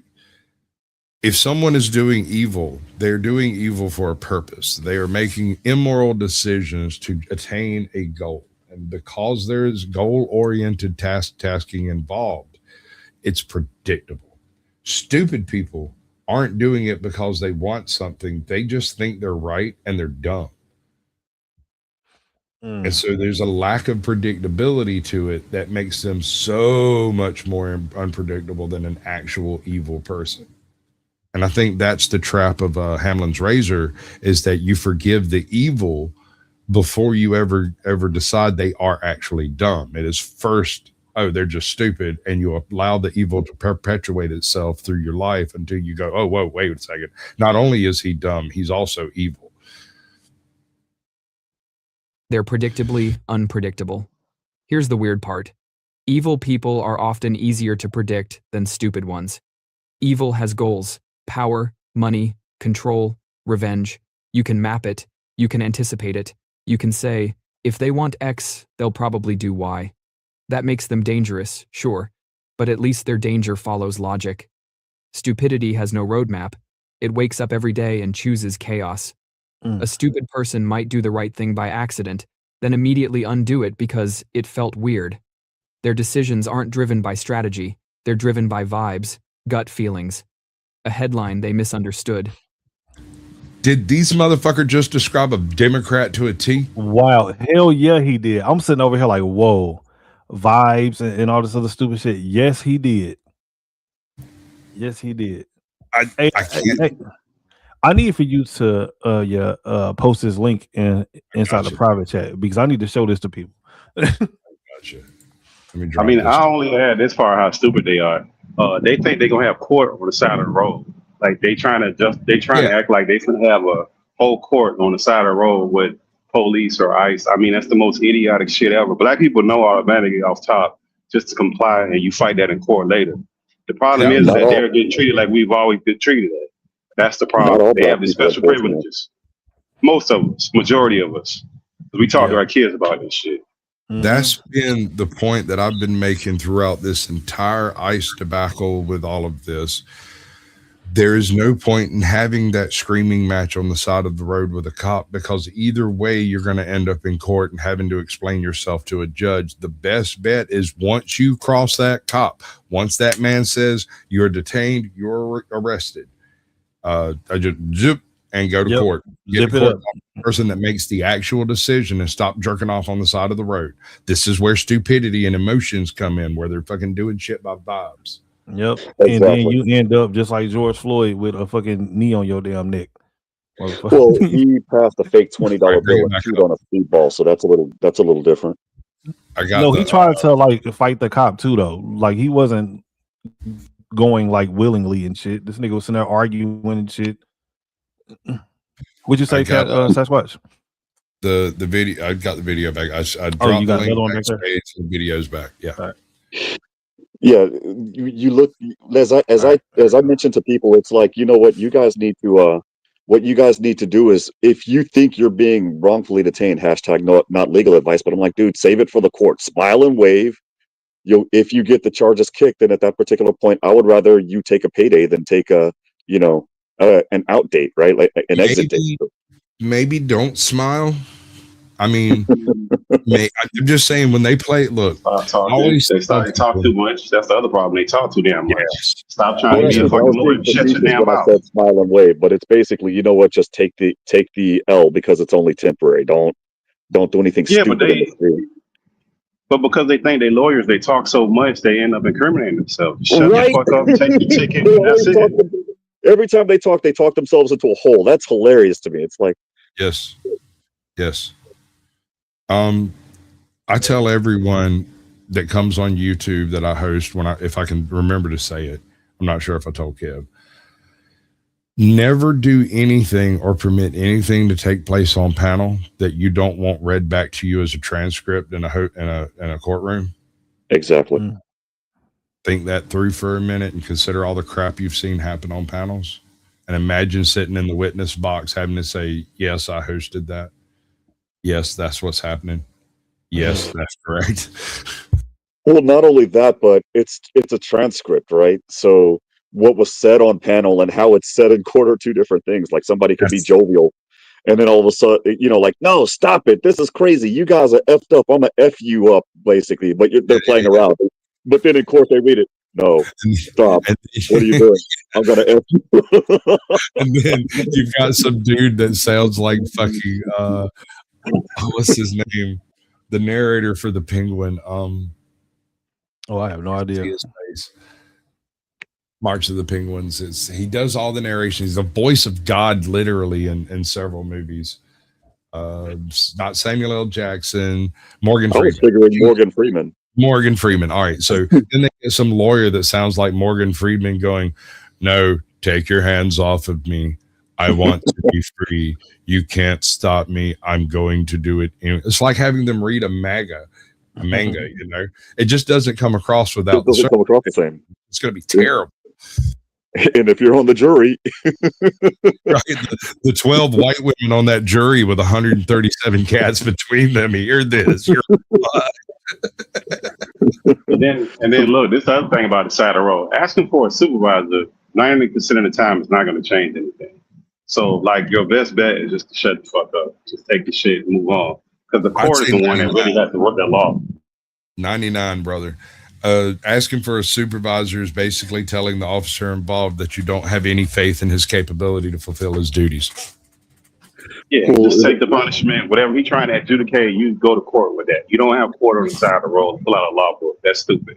The same thing when it comes to these damn warrants. There are so many people. I've seen them on YouTube panels. I have a day job. I couldn't jump on those panels at the time, but they'll say something like, an administrative warrant is not a judicial warrant. I'm like, dude, I do this for a living. You are literally giving these dummies enough knowledge for them to hurt themselves. And then when they do get hurt, they're going to come after you, you idiots. Like, don't go there. That's a fight that you don't want. I wonder where do these people get their fucking legal advice from? Like you think TikTok. that they just like watch it? Oh, really? It's TikTok? Yes. TikTok and these damn sovereign citizen manuals. Yeah, I was fixing to go there, dude. In the process of interviewing First Amendment auditors, which is kind of how my show started up in the first place, right? I used to watch like sovereign citizen and First Amendment auditor videos. I started my channel, and here's an interesting thing I learned. First Amendment activists who are out there filming police are perfectly willing to come on camera and tell you why they're doing it, how they got to do it, what purposes they hope to fulfill. They actually have thought about why they're doing it, what they're doing. But the frauditors and the people who got hooked up by a cop and decided to take advantage of the First Amendment activist economy, They will not come on the camera. They will not discuss it. They do not care what anyone else thinks. They are literally here just to glom clout, views, and sympathy off of the people who don't understand what is actually happening, right? So you've got some people like Jeff Gray, Joe Cool is a perfect example. I'm going to use Joe Cool. I love that man to death. He's one of my favorite YouTubers in history, right? And I get to talk to him like every day, and I fucking love it.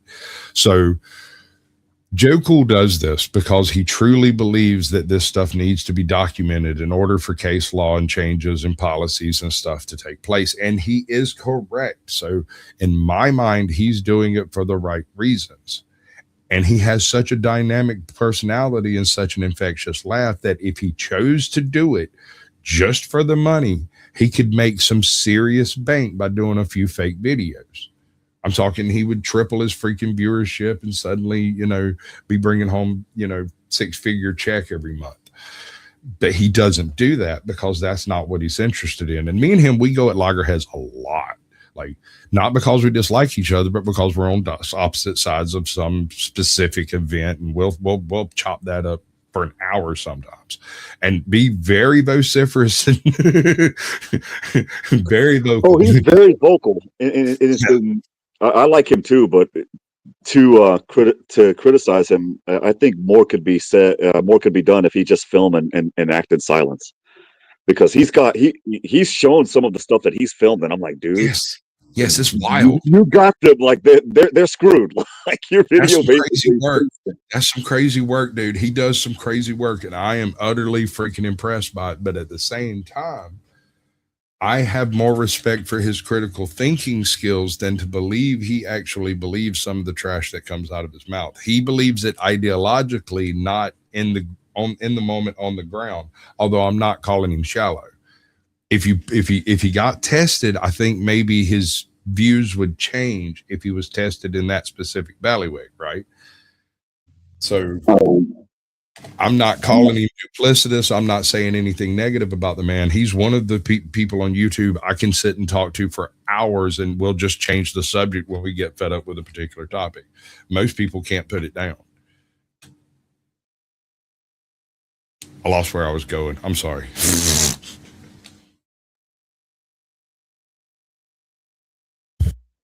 Yeah, but most of these people ain't that, bro. They're chasing behind and they're doing dumb. They don't know what they're doing. They're just yelling at these ICE agents like they're just going to disappear because they don't like ICE, which is stupid.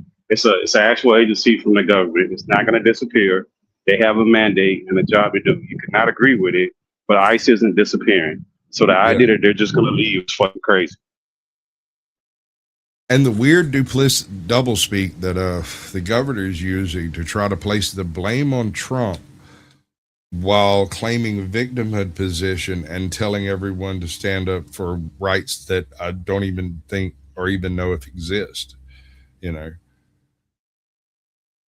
Well, that goes back into the 10th Amendment stuff, and good Lord, Mayor Fry and Governor Walz.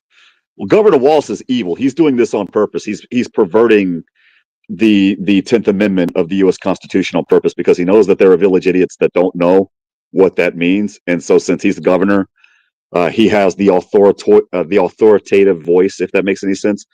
Fry, however, is just basically like, get out of Minneapolis. You guys do whatever you need to do to get ICE out of Minneapolis. They can't enforce state law. And I'm thinking, you're right. They can't enforce state law. They're not enforcing state law. Right, exactly. That's the thing. They wouldn't have to be there. If they didn't have sanctuary cities, they wouldn't have to be there. That's the biggest problem. But the thing is, they wouldn't have to. I'm sorry. Let me say this part. Let me just say this part real quick. They wouldn't have to be there if they didn't have sanctuary cities where they're protected. And the second part is what they're doing is the same thing that the hypocritical thing that they said Trump was doing for January 6th. They're inciting riots. It's literally, it's literally the exact same thing, but the difference is they're actually burning the city down. Good Lord, imagine if this would have happened in April or May and not right now where it's negative 30 degrees in Minneapolis. The city would be on fire right now. Yeah. Do you know Russell Jones and I talked about this yesterday. Do you know why it's only white women out there doing this? Why? They blend in better with the snow. You asshole. That was a good joke. That was a good joke. I love white women. But whenever I see them out there protesting stupid shit, it kind of like brings my love level down just a little bit. I'm like, damn, why, Dude, dude? Go home and bake some damn cookies or something. Have you ever seen a white woman in nature? They will walk up to a bear and take a selfie, and the bear will let them. You need to take note of that shit. They're dangerous as hell. Yeah. That explains why the white women that were in these surveys over the past 8 months were like, I would rather choose the bear than the guy when it comes to nature. Now it starts to make sense. Yeah. Their periods attract bears. Yeah, white women will walk up to just about any damn thing for real. Shit is crazy. Well, not only that, but the men that orbit them, like you'll see these guys. I'm sorry, like they'll have they'll look lanky as hell. They'll have what you think is a mustache, but I don't think it's a mustache. And you can tell they're not men, if that makes any sense. Like they're men, but they're not men. And to me, that's this girl's threatening to cut him off sexually if he doesn't participate in the protest. Well, like, weenie ass niggas, man, bro. I can't stand these bitch ass niggas all like that, bro. These niggas will do anything for coochie, dog. Like it's like it's hilarious. They lose every type of moral that they ever had. Like, I mean, just do anything for coochie. But I can respect the effort, bro. I mean, do you realize how tiny you have to crush yourself down into a little box to fit in the cubby she wants to put you in? That's crazy. They put themselves in the I ain't never wanted no pussy that bad. She doesn't even have to try. Like they're already there. Like, here I am. I'll do whatever you want for me to do. Just don't cut me off of sex, please. The assumption is these guys are actually scoring. I think they're the friend zone kids, actually. Really, they're scoring with people that you or I would not want to score with, though, guys. Let's just be honest. Yeah. Wait, hold on. So you think that they are doing this in hopes just to get some? Yes, if that one of these desperate old white women will eventually touch their Peter. Yes. Wow. If they're just good enough little boys and subvert their own identity deep enough into the group. Yeah, it's young ones too now. You got young college women doing this shit too. That's the biggest problem. But They're the difference is the young college women that are doing it. I know I graduated. I went to college, but they're not doing it for the same reason that these older, I call them professional protesters, are doing it for. The college people are doing it. As weird as this sounds, they don't. Some of them don't even agree with the sentiment, but they're there because it's extra credit, and that's the difference between a 3.5 GPA and a 4.0. Right. And as soon as these people get out into an actual workforce and have to deal with actual competition, their political cheese starts sliding off their cracker. They start noticing the what is it? Cognitive dissonance between the conceptual world they've been planning to live in versus the actual feet on the ground versus reality. Yeah. Wow. Well, Caucasian. I'll give you an anecdote real quick, and you guys might have been in similar situations. When I was a political science and communications double major, we had a debate against the criminal justice majors. It was myself and like 5 other people, and it's funny because 4 of those people went to law school. 3 of them are lawyers. I'm not yet. If I could pass this fucking thing. But the thing is we were supposed to be on the opposing side of Arizona Senate Bill 40. This was the Arizona cops at the time when they had Republican Governor Janet Brewer requiring that you take out your ID, and you had to show that you also had to show proof that you had a legal basis for remaining in the United States, much less the state of Arizona. And all of us were like, we're actually for that law, but we actually had to argue against it. Like, hey, this is how you're treating Mexico. They're our friends, and we're giving billions of dollars or what have you. But as soon as we were done, we were just like, yeah, F that. You know, these people that are the college students that are going to the protests are literally the exact same way. They're like, fuck ICE. ICE is this, that, and the other. Melt ICE. And then when they take the hoodies off or whatever, man, can I actually apply for ICE? I hear they give a $50,000 sign-on bonus to hire me. That's crazy.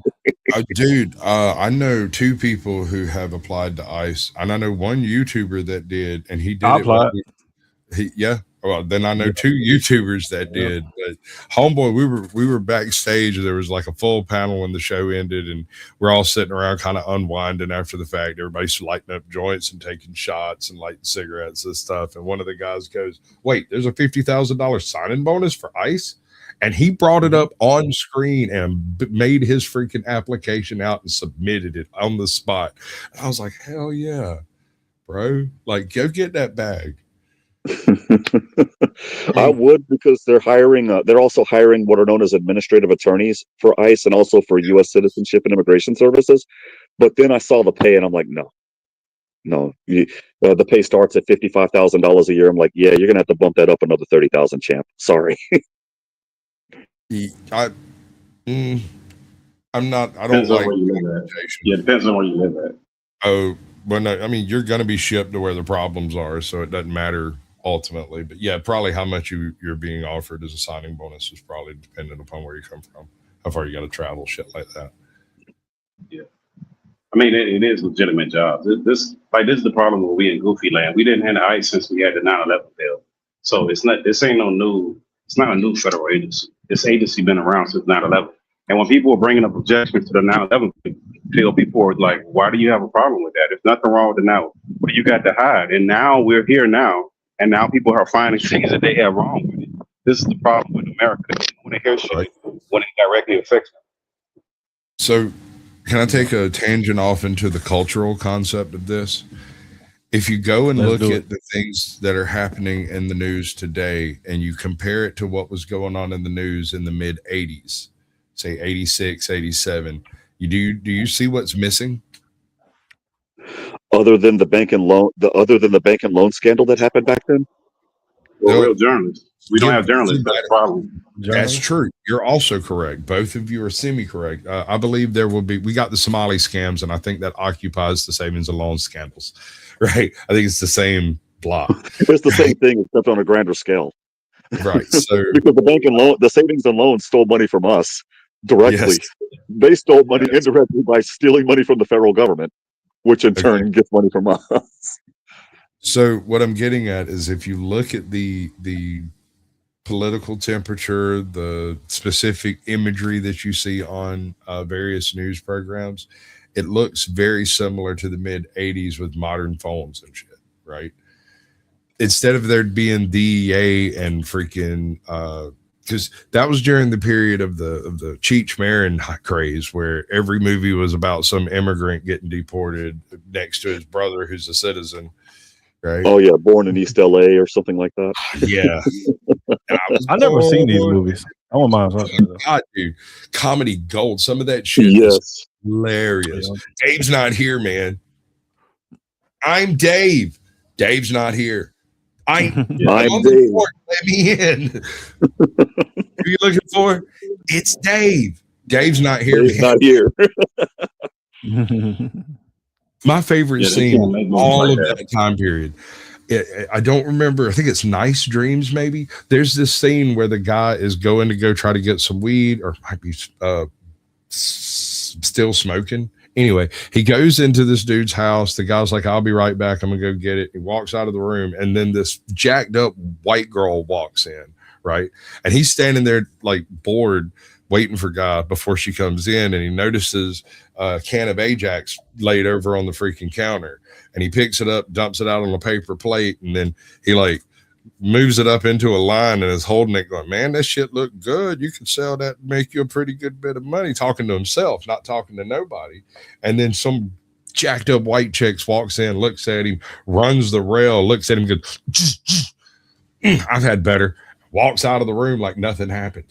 And I'm like, wow, I've met that woman. I've had better. Right? Does this weird thing. And anytime somebody mentions anything out of the 80s, that's the first scene that pops to my mind.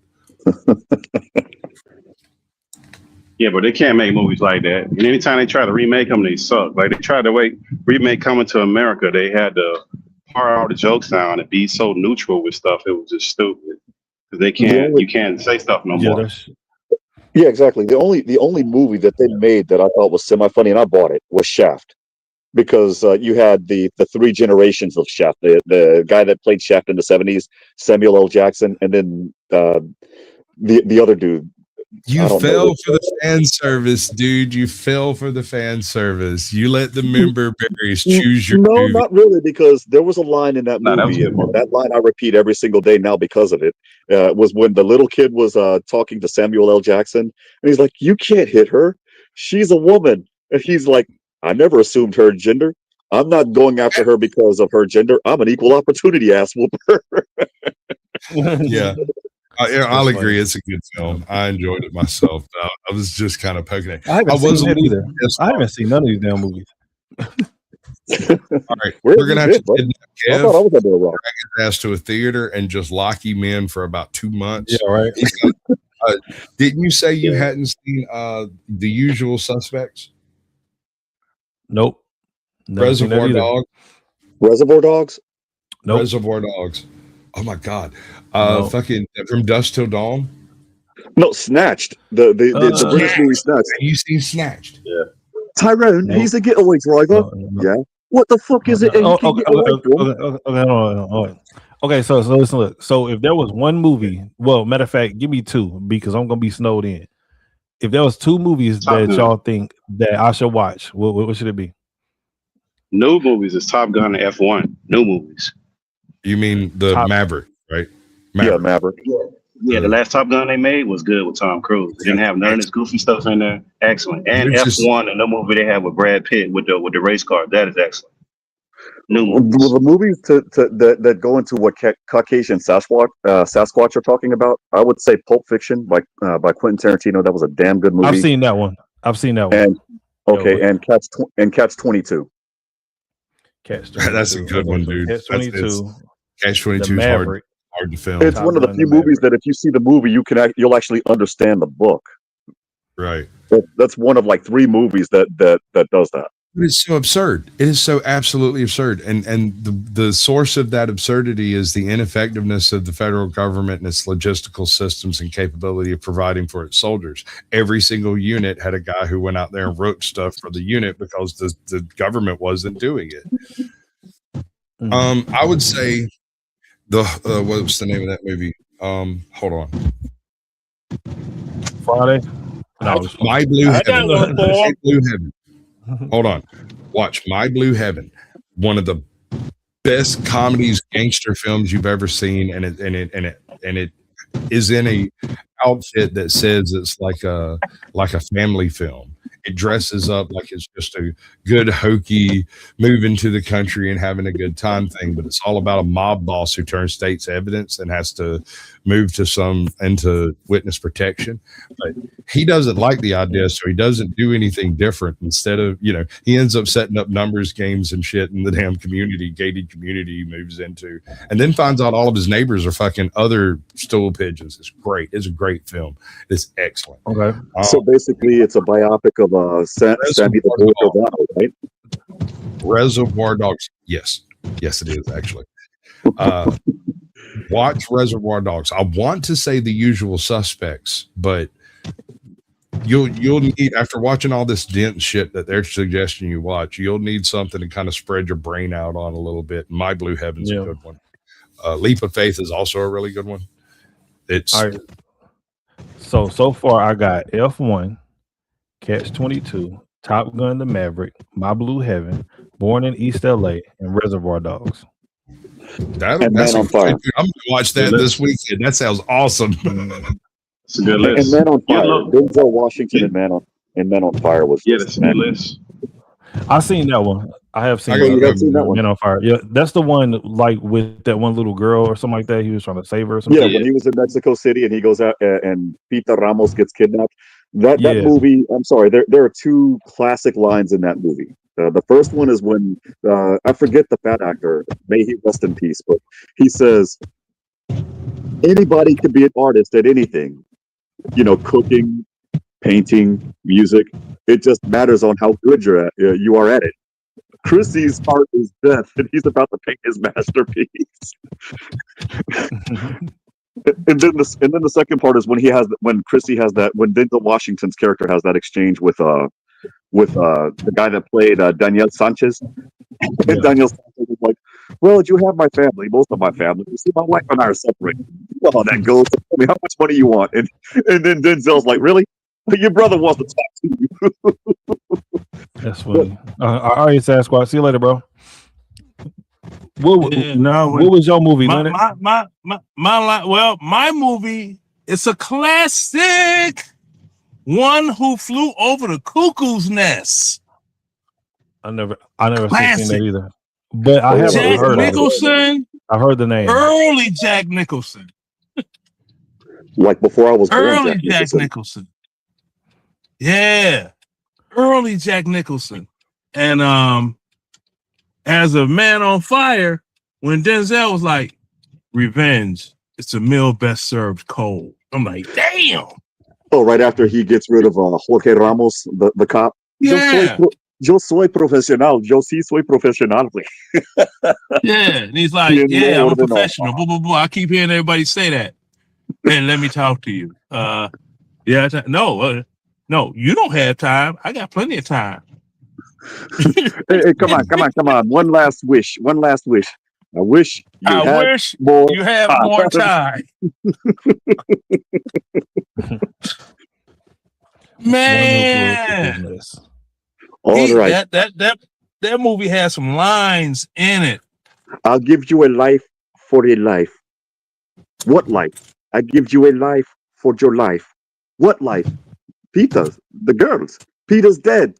No, a dead person to me is worth nothing. She's alive. And it's like, I want proof of life. And she was like, "Creasy Bear." So he had to reevaluate his whole mission. Well, no, he got rid of everybody that he got rid of. And on the deleted scenes, Daniel doesn't make it either. Yeah, but see, he 'cause he had to jump in the pool because he had a collapsed lung, which people didn't understand why he was going underwater like that, right? It's like he had a collapsed lung. That's how he was. But I don't know, some people. But yeah, but that One That Flew Over the Cuckoo's Nest is classic. Well, if you guys want to talk about classic movies, you've probably seen To Kill a Mockingbird, haven't you? The movie that came out in like the 40s or 50s.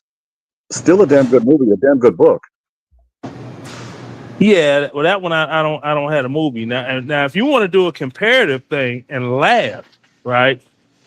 Get the 1932 version of Scarface and watch the 1983 version of Scarface and watch how the dialogue is exactly the same. There's a 1932 version of Scarface. Yeah, it was it was filmed in Chicago. Yeah. I've only seen the one with with Al Pacino. Right. No, that's the remake. Oh shit, yeah. See that the original was filmed in Chicago, 1932. Yeah. Oh, okay. Yeah. This one right here. It's a trip. And he was talking about that guy. He's soft. Yeah. The script is almost the exact same because my son watched it and he was like, "Come on, Dad." I'm like, "Don't come on, Dad, me. I'm just showing you." Hey, I'm about to find this movie. Yeah, nothing new. Yeah, Scarface, 1932.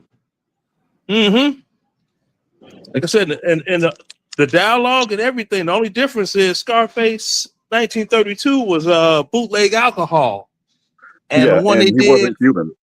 He was Italian, if I'm not mistaken. No. He was a little short dude. The Tony Montana dude. He was Hispanic. He was Italian. I was gonna say he was Italian. He wasn't Hispanic. And in the 1980s, it was a Cuban immigrant. 1980s, it's supposed to have been a Cuban immigrant. Yeah, it was based off of the Mariel boat lift when Fidel Castro kicked everybody out of. But yeah, the Scarface in 1932, it was an Italian immigrant that came to Chicago from New York, from Ellis Island, and such. Yeah, that's what I thought. Yeah, it's a trip how you see movies and people think that they're like brand new, and they're not. It's like, that's sort of like this movie. They used to play it on all the holidays. What's the It's a name of this Wonderful Life. damn movie? Say again? It's a Wonderful Life with Jimmy Stewart and Donna Reed. No. That's the one when they had the girl on. It's like, I'm white. I'm white.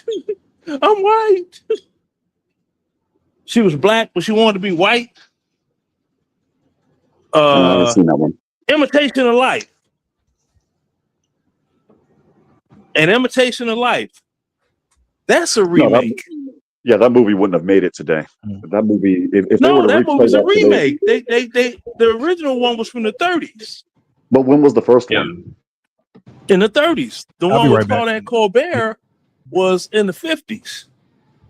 The one that's in color Okay, that what everybody's I'm saying used is- to.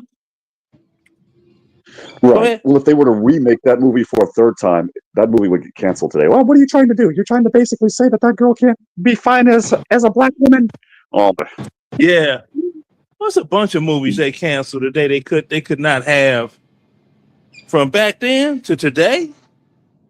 Well, just And the they get 90s, you wouldn't have half of them. Like all the diehards, you wouldn't have none of the diehards. You wouldn't have none of the Top Gun. Like none of that stuff would exist. Can't have it. Or they'd try to put some rainbow stuff in there and water it down. All of those cartoons they had from back in the day that were cartoon movies, Heavy Yes. Traffic, Fritz the Fritz Cat, the Cat. Yep. Wizards, Betty Boop. Yeah, Coon Man, was it Coon something? Coon Scatman Crothers sang the intro to it. They couldn't show that today. I mean, not show it. Well, they really couldn't show it on TV, but they could not reproduce that. What's his name? Balky Brothers or whatever it was. Yeah, because they gave those cartoons like some of them, except Wizard, they gave them a X rating. Like Fritz the Cat had an X rating back in the day. Well, Donald Duck, believe it or not, was banned in like half of the countries, half of the civilized countries during that time because he didn't wear pants. Yeah.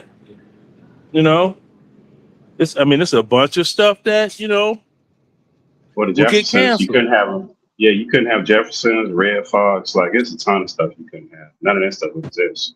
They Oh, wouldn't Red mind Fox would about be Jefferson. canceled so fast. They wouldn't have that.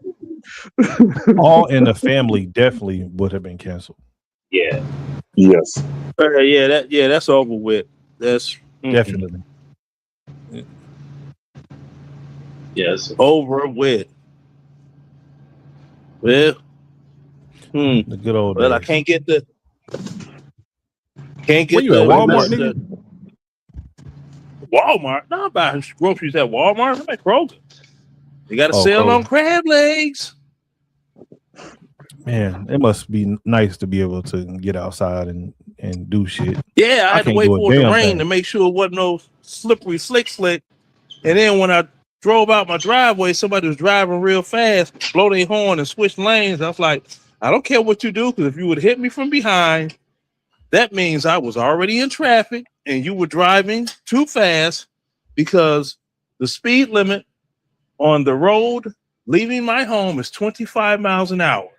So that would have been a nice lawsuit. And you would have faced many, many doggone traffic rules, driving too fast for conditions, et cetera, et cetera, et cetera. I don't even think that would even get to lawsuit levels. His insurance would basically tender out the policy limits. Like, look, here's your $30,000. That's all we got. They would have tried to. Yeah, they they would have tried Whatever the to. cap is out. Yeah, they just pay it. Yeah, they would pay Yeah, but that see- cap, and then they would drop his ass so quick. Oh yeah. Whatever. You want to take the whatever 30, cap is, Leonard? Would you take the And see- take the 30, or would you try to No, go No. further with it? no, I take it to the max. Damn. Take the Yeah, but 30 it's- but for it- what? It depends Yeah, on the as injury long- too, though. Yeah, depending on the injury. Like you max out with certain injuries. If you only got if you got a ACL torn, it's different than you lost your leg. They cap out what they're gonna pay depending on the injuries. Well, it's like this here. Whatever injury I would talk to the medical staff, and when an injury occurred, all of the injuries I have to be a 100% disabled veteran, all injuries, including psychological, have been acerbated. Exacerbated, you mean? Yeah, whatever that big word is that they use that mean money. Yeah, but the insurance company don't really work like that, bro. Insurance company, they hold all the cards. Well, they don't work like that, but when you got the medical documentation behind it, and in Georgia being a big military state. Oh yeah, that's right. Fort Gordon, Fort Stewart. Yeah, Fort Gordon, Fort Stewart, Fort Benning, Hunter Army Airfield, Dobbins Airfield. What they had at Fort McPherson, that's now a center for VA operations, and other Oglethorpe. I mean, it's bases on bases. This is not it's so much. It's so much you can get away with. They look at your plates, veterans plates. They'll give you by your plates alone. Because they got regular plates that are free, and you just bring your DD-214 up to the DMV, and they will give you free license plates with whatever branch of service you were in, along with whatever conflict you were in. Desert Storm, Desert Shield, veteran, retired veteran, global war on terrorism, Afghanistan, Iraq, Vietnam. They do that here in Texas. Era veteran. That means you're one of them that didn't go to Vietnam, but you were in during that They do it in time. Florida too. Yeah, if you want it, they'll do it in Florida. If you want that, they'll do it. Yeah, they do that here in Texas as well. I have a friend that went to the Gulf War, the first Gulf War, and he has that Gulf War emblem and then the number and then DV. And a lot of people get mad when he parks in the handicap spot, and I'm like, dude, look at his license plate. Yeah, DV. Yeah, he's a disabled vet. Come on, man. Yeah, I got a buddy that got a Purple Heart. He got a Purple Heart on the back of his tag here in Florida. People are now charged with killing a Oh yeah, that means you can park anywhere. That Purple Heart. Yeah, but he can park anywhere and do anything. Like it ain't. You deserve to park everywhere. You got your ass bit by a bullet or worse. Yeah. I mean, shoot. Yeah, because that's what my daughter. You Her come up and license take plate. a check here. It's got a Purple Heart on you see. there, and it says combat wounded. You go. Come on. Yeah, he go. You don't get pulled. If he get pulled over, unless he doing some real crazy stuff, they not gonna fuck. Exactly. Unless he doing some And it's real a female. Nah, It's a female. If you ask and then you determine, yeah, she's the Purple Heart recipient. She's the one that got blown up in Iraq. Yeah, once you get that Purple Heart, you good. I mean, veteran only goes so far, but dealing with them insurance companies, bro, insurance companies are son of a bitch, bro. That's a whole different animal. Them motherfuckers there, they Yeah, I know. That's why, we got this law group, one call, that's all. And I hit the one call, that's all people, and be like, y'all don't get paid unless I do. And I know y'all want to get paid. So handle it, Roy. Handle it, Roy. People are charged with killing. Somebody had sent me this video. They said that there was like 3 illegal immigrants that had macheted like a 14-year-old boy or some shit. Damn. Like that. Let me see what they're talking about. People are now charged with killing a 14-year-old boy. 3 of those They look like suspects here Mara pictured on your screen. The 4th is underage, and police are not publicly identifying them. All are in custody. This investigation dates back to early November after local officers and FBI agents found a body while searching for a missing person at Indian Creek Stream Valley Park in College Park, Maryland. Our Felicia Ashley reports police say the murders appear to be gang-related. 14-year-old Jefferson Amaya Ayala of D.C. was last seen alive here near this street in the Brightwood neighborhood in Northwest D.C. Investigators say that he was killed the same day that he went missing back in August. 7 News learned from investigators that the teen was lured to the Indian Creek Stream Valley Park in College Park. Saturday, law enforcement announced 4 suspects were arrested. The Prince George's County Police Department charged 4 suspects with the murder of Amaya Ayala, 18-year-old Jose Merlos Mahano, 21-year-old Alan Josea Garcia Padilla, and Josea Garcia Padilla. That don't even sound like a fucking Latino American or Mexican American or some shit. 19-year-old Hosea, William that's a Guerra biblical Gutierrez. name. All 3 are from Shit. I don't know. Is it a biblical name? I think there's a book don't in the know. Bible called Hosea. Now I've heard of Jose, but Hosea, that's a Hebrew name. Hosea. It sounds familiar. Hosea, right? Yeah, but yeah. H-O. Yeah, Yeah, that name is definitely in the Bible. Right. Yeah, he was a prophet. It says Hosea was called by God to prophecy to the northern kingdom during a time of extreme political instability. Yeah. So it's definitely in the Bible, bro. This shit is fucked up. Like these they weren't really grown, but I mean they were like 18 and 17 and 16. Had killed a fucking 14-year-old boy. That shit is crazy. Behind some gang shit. Damn. And within such a horrible way to go out. These niggas had got machetes and just had chopped the nigga up. It's fucked up.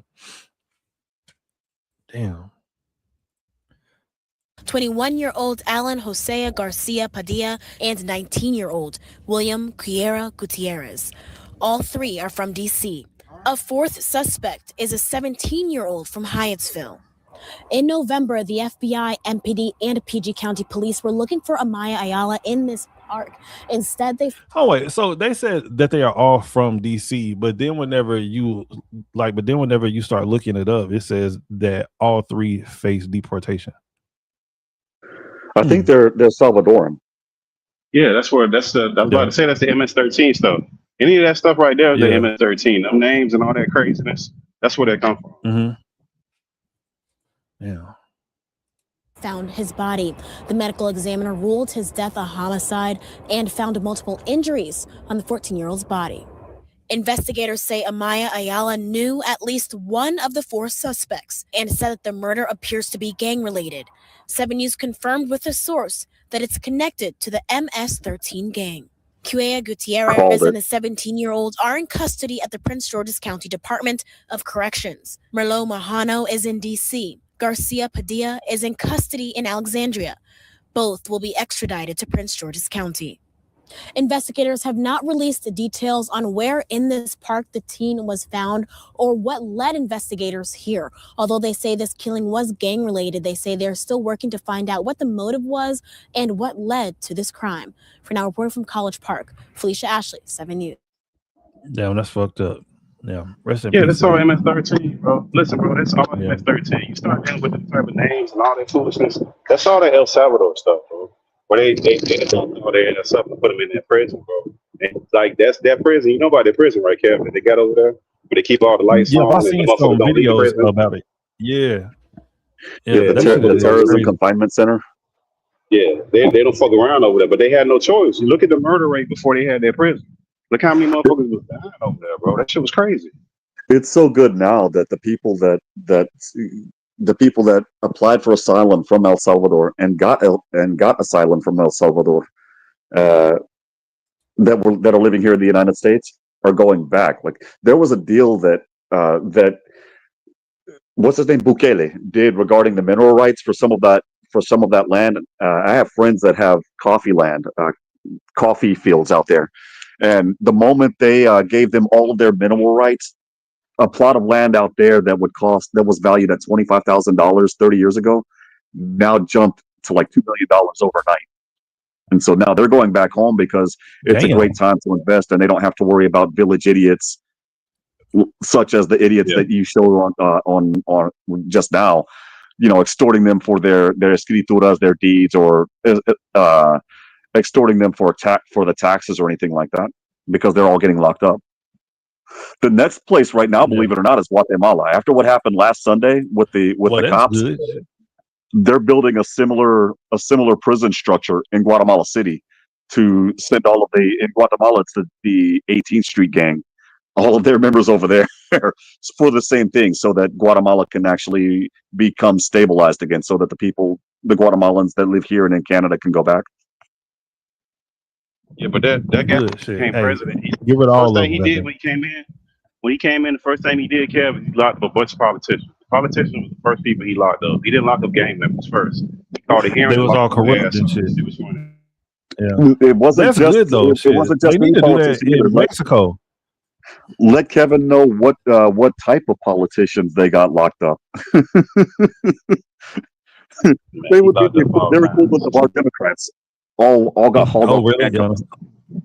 Most of them Democrats. They He were locked up all he was Democrats. supposed to, he called a hearing though. He fake ass out because he called a hearing and they thought they was going to hearing, and the motherfuckers then they went straight to jail.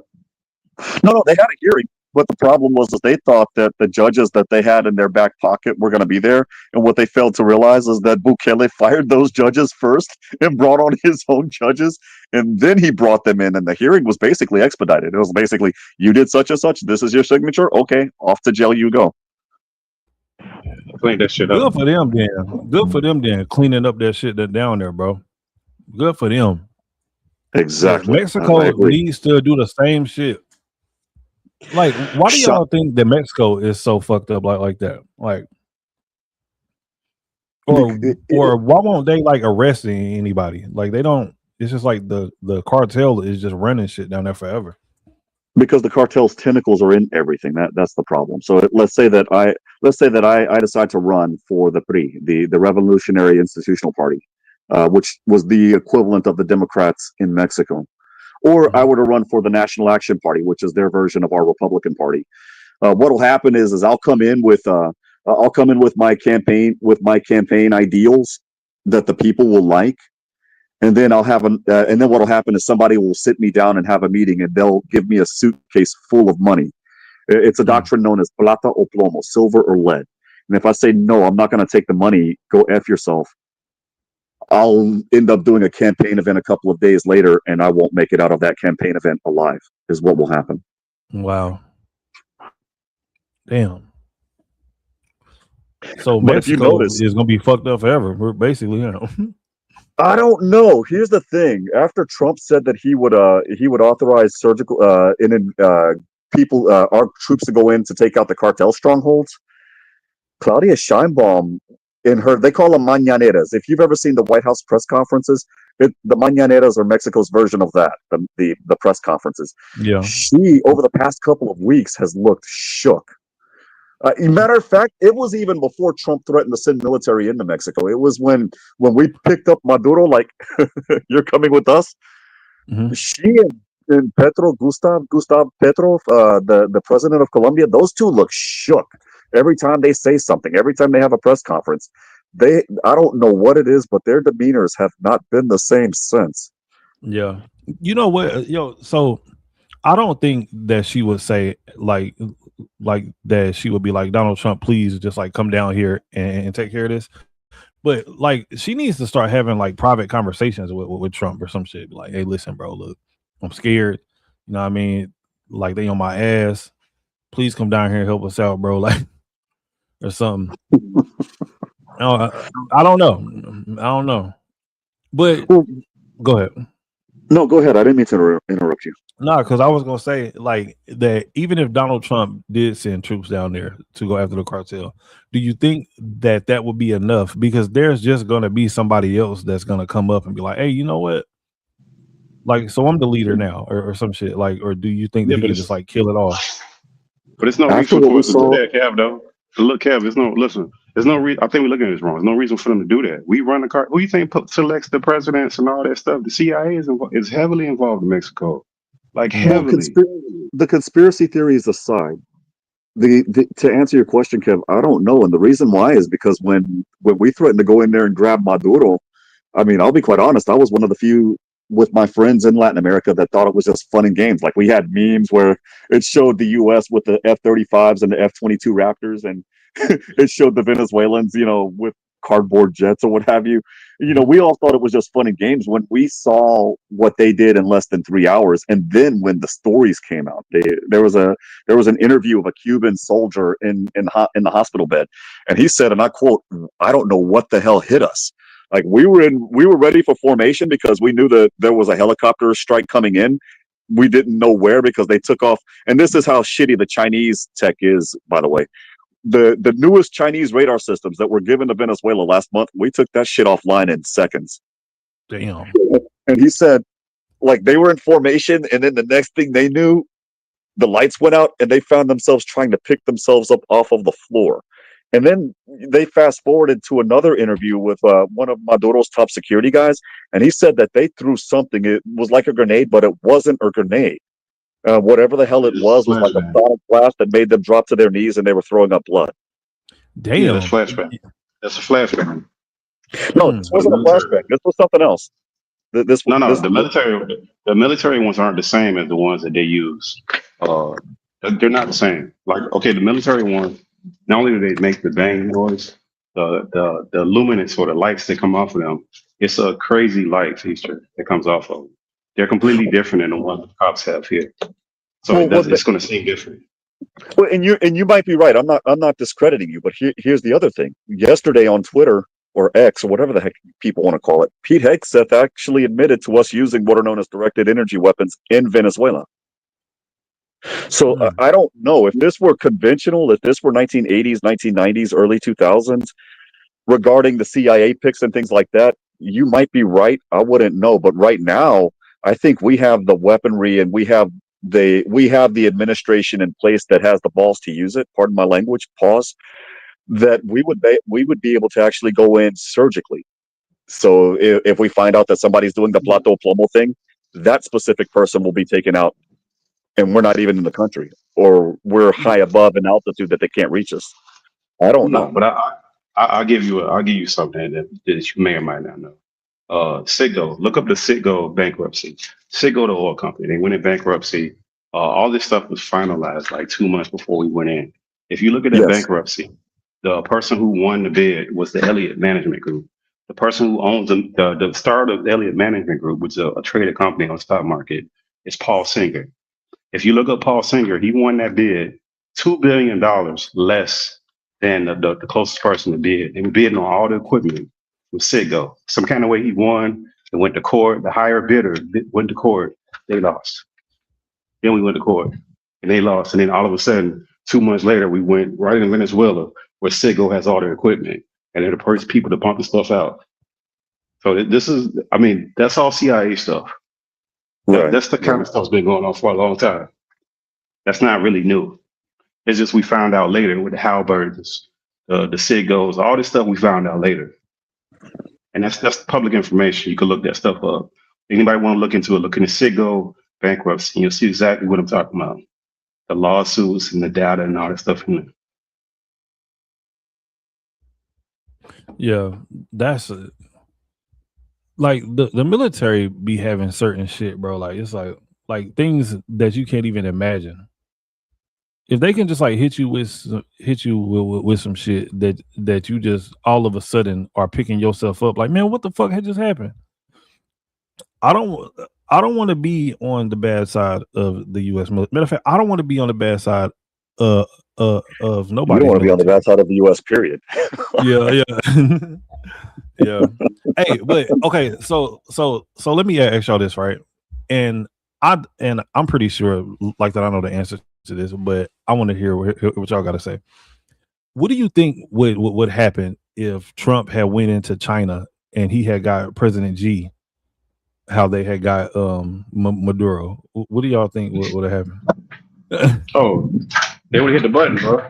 They would have saw they was losing. They would hit the button. They would just blow and say, "Fuck it, we do this kamikaze soldier." That's what they weren't going to beat us. Look, there's no military force in this world that can beat us. It's not comparable. Their newest, latest, greatest when it comes to radar tech, like I mentioned, they gave that tech to Venezuela in December, and we took that shit offline in seconds. Yeah, it's not close. I think what will happen is we'll just simply restore the Taiwanese government back into Beijing, because the Taiwanese government was the original Chinese government before the communists overthrew them in 1949. But I don't think it matters though, because the problem is, look, this is the problem that all these other countries are going to have between our military dominance and our dominance in AI. We own all the patents to all the software for all the AI stuff, between the software and the actual chips. Like the other countries, they got to go through NVIDIA to get the chips, or in AMD, either one.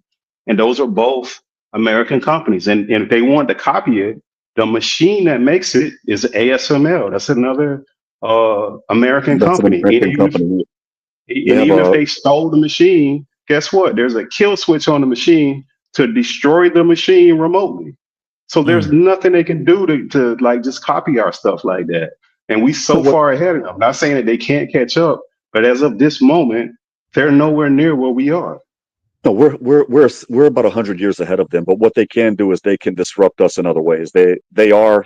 Nobody's talking about them still being in our water systems and in our electricity grid systems, which to me, that's another issue. For me, I think that particular thing was just was a simple solution. Why are you connecting the freaking power grid and the electricity grid systems to the internet? Take your shit offline.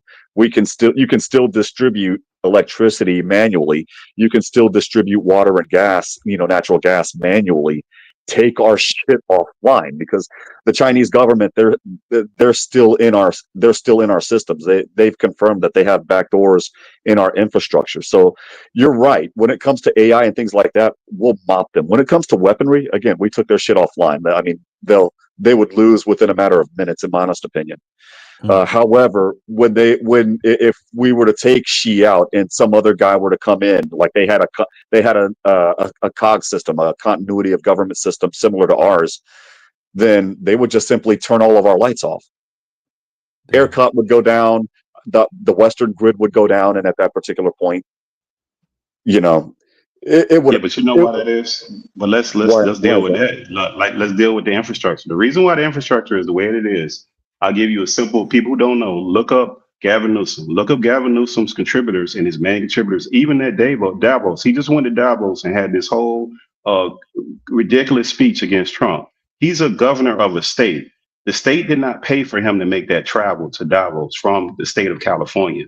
A group paid for that. And if you look at the group that financed it, it's a Chinese group that financed that. So like the lobbyists are the ones that are giving these pass-throughs through the governors, through the mayors, where they're turning it over, and what he's saying, I can't just tie in what he's saying, they're tying in the infrastructure, they're tying in letting them get in real estate, they let them get massive amounts of real estate that they should not be getting, because they do it through these pass-through companies, and they know it's Chinese companies, and they don't care because they're getting a check. So just reinforcing what you're saying. Absolutely. Yeah. I've always loved just like military shit and just like war movies. That's like my type of shit. Like just the thought of just being able to just like fuck somebody shit up like without you even fucking being there. I love that type of shit. Like I absolutely love it. One of my favorite movies is actually Saving Private Ryan. That's like one of my favorite movies ever. The beginning scene when we go into not the very beginning where they actually land on Omaha Beach. That part, good Lord, I darn near lost my lunch the first time seeing that. Yeah, that shit was crazy. But I will say this: Steven Spielberg did a hell of a job, doing the sound mixing, because what they did. Did you see the part where they had the raindrops falling on the leaves, and you could instead of it being rain, it was the sound of gunfire, and when the raindrop would hit the leaf, it would sound like a mine exploded or what have you. That was great juxtaposition. That's what makes Steven Spielberg so brilliant. But the part that got me was when when our guys finally go up the top of the hill and you see these two German soldiers and they're saying in German, "We're not German, we're Czech. We're not German." Yeah. Not the fact that their lives ended, but the fear that they had in their faces. And I'll bring this back to Claudia Scheinbaum and Petro Gustav. the fear that those two have when they talk now was the same fear that was on those two German soldiers when they tried to surrender, and it didn't bode too well for them. Yeah, they had but their you hands know- up. We know German. We know German. We're not German, we're Czech, is what they were saying. Mhm. What did they Yep. say? Oh, this one, my wash for super. Kill him. Yeah, I love Hey, that type but of shit, bro. Go ahead, Hey, Pittsburgh. but I'll tell you this about this skunk. But look, Steven Spielberg, that's another example of the CIA stuff. You know, he had access to the Skunk Works project. The Skunk Works project was where they came up with all these secret aircraft, like the SR. Remember the SR-71 Black Hawk? The black black spy plane. Yeah, the spy plane that went and it was undetected. That was under Yes. wraps for like years. I want to say like over 10 plus years, where they had all these personnel. Nobody knew anything. There's very few people outside of military personnel that they knew that they let inside of Skunk Works. That's one of the main features of that. One of the people that they let in was Steven Spielberg. He had access to all of those things. So he's always been able to have access to all type of crazy stuff. So if you look at his movies, a lot of stuff that comes out later, he puts the movie out, and then a little bit later, you'll see some features of stuff, some of the military stuff that they've been in the works with that he has access to. Why do I get the feeling that, why am I getting visions of E.T. in my head now? E.T. Go, come see what I home. mean? Yeah. There you go. Yo, Hollywood always have access. yeah. Yo, so are y'all concerned about this whole like Iran dude talking about like how they are going to kill like Donald Trump and shit like that? Nah, them niggas got Y'all like think he just planes bullshitting? from 20 years ago. Yeah, they got planes from like 20 years ago. Man, get out of here, bro. Like listen, don't nobody really want them problems, bro. Like Yeah. we've proven that like 1,000 times over, man. That ain't just the Navy carriers that they have out there in the ocean would demolish most of the stuff. And if you're talking about nuclear, our nukes are on subs. They're not in the ground somewhere in some silo in America. Most of them are submarines. So nobody really wants that kind of problem. Well, the thing is if they take out Trump, I'm looking at it from the other way. If they take out Trump, and they very well could, JD Vance is up next to bat, and that's when all hell will break loose. And that's one of those. Okay, you want to take out our president, you can do it, but you better not miss. And if you do get him, good luck, because your days at that particular point will be numbered by like seconds. not even days. You have like seconds at that particular point. Yeah. When it comes to us. Yeah, because like so I can't remember his name, but dude, he's been talking a lot of shit over there in fucking Iran. They can't stand Donald Trump, bro. They can't stand that nigga over there. Yeah, but Maduro did too. Maduro was talking crazy about Trump. Remember that nigga was doing videos, dancing and shit. Like, the famous videos of him talking shit. Like, come get me, Trump, this and that. Like, see how that shit turned out, bro. Yeah. Like, talking shit don't equate to you actually able to do anything, man. And I don't, the other thing too, Kev, I don't understand these un-American motherfuckers saying, oh, China need to do this and get them. And like, bro, why are you trying that to shit go is against crazy. America, Yeah. you stupid nigga? Yeah, Like, what like, the fuck is wrong with people, bro? like you fucking live here, you dumb bitch. Like, do you know what the fuck would happen if Donald Trump had got killed, bro? Like that would just be bad all the way around. Like it just don't make no damn sense. But these people have been convinced that Donald Trump is their enemy. Like, and I still don't understand it. Maybe I should stop trying to understand these fucking liberals, bro. Maybe I should just stop, because what always ends up happening is that I get a fucking headache every time. I'm just sitting there like, damn, like, so why would they do this? Why do they even think this way? Next thing you know, goddamn headache. You know what I mean? So I'm gonna just chill. Yeah, you're not gonna understand it, bro, because it don't make no sense. Like, how could you be that dumb? It don't, like, none of the shit they do makes any sense. And this ICE stuff where they keep talking about their rights and their rights. How about you don't come here illegally, motherfucker? How about that? Like, start there, man. Like, exactly, yeah. Mm-hmm. Yeah, like this wouldn't even be a situation if y'all would have followed the damn law. You know what I'm saying? Like, bro, get the fuck out of here. And then everybody is so mad at Donald Trump, like, for putting ICE inside of these cities and stuff like that.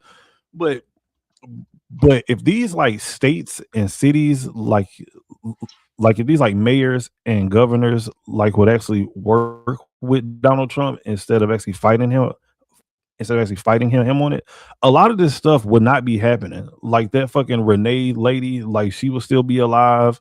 Like that one nigga wouldn't have gotten shot probably because all they would have had to do was just like whatever, right? Send out like police officers, like detectives and stuff like that, and just go out here and pick these people up, like, and nobody would have knew nothing about it.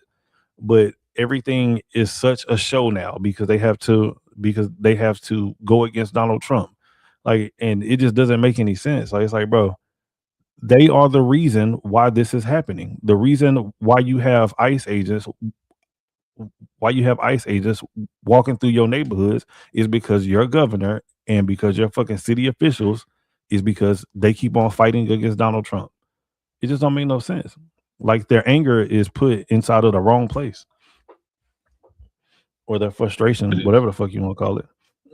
Yeah, these niggas is retarded, bro. Because the other problem that they have is the man literally ran on this. It's not like it was a secret. It wasn't like he ran up on you like you didn't know this was going to happen.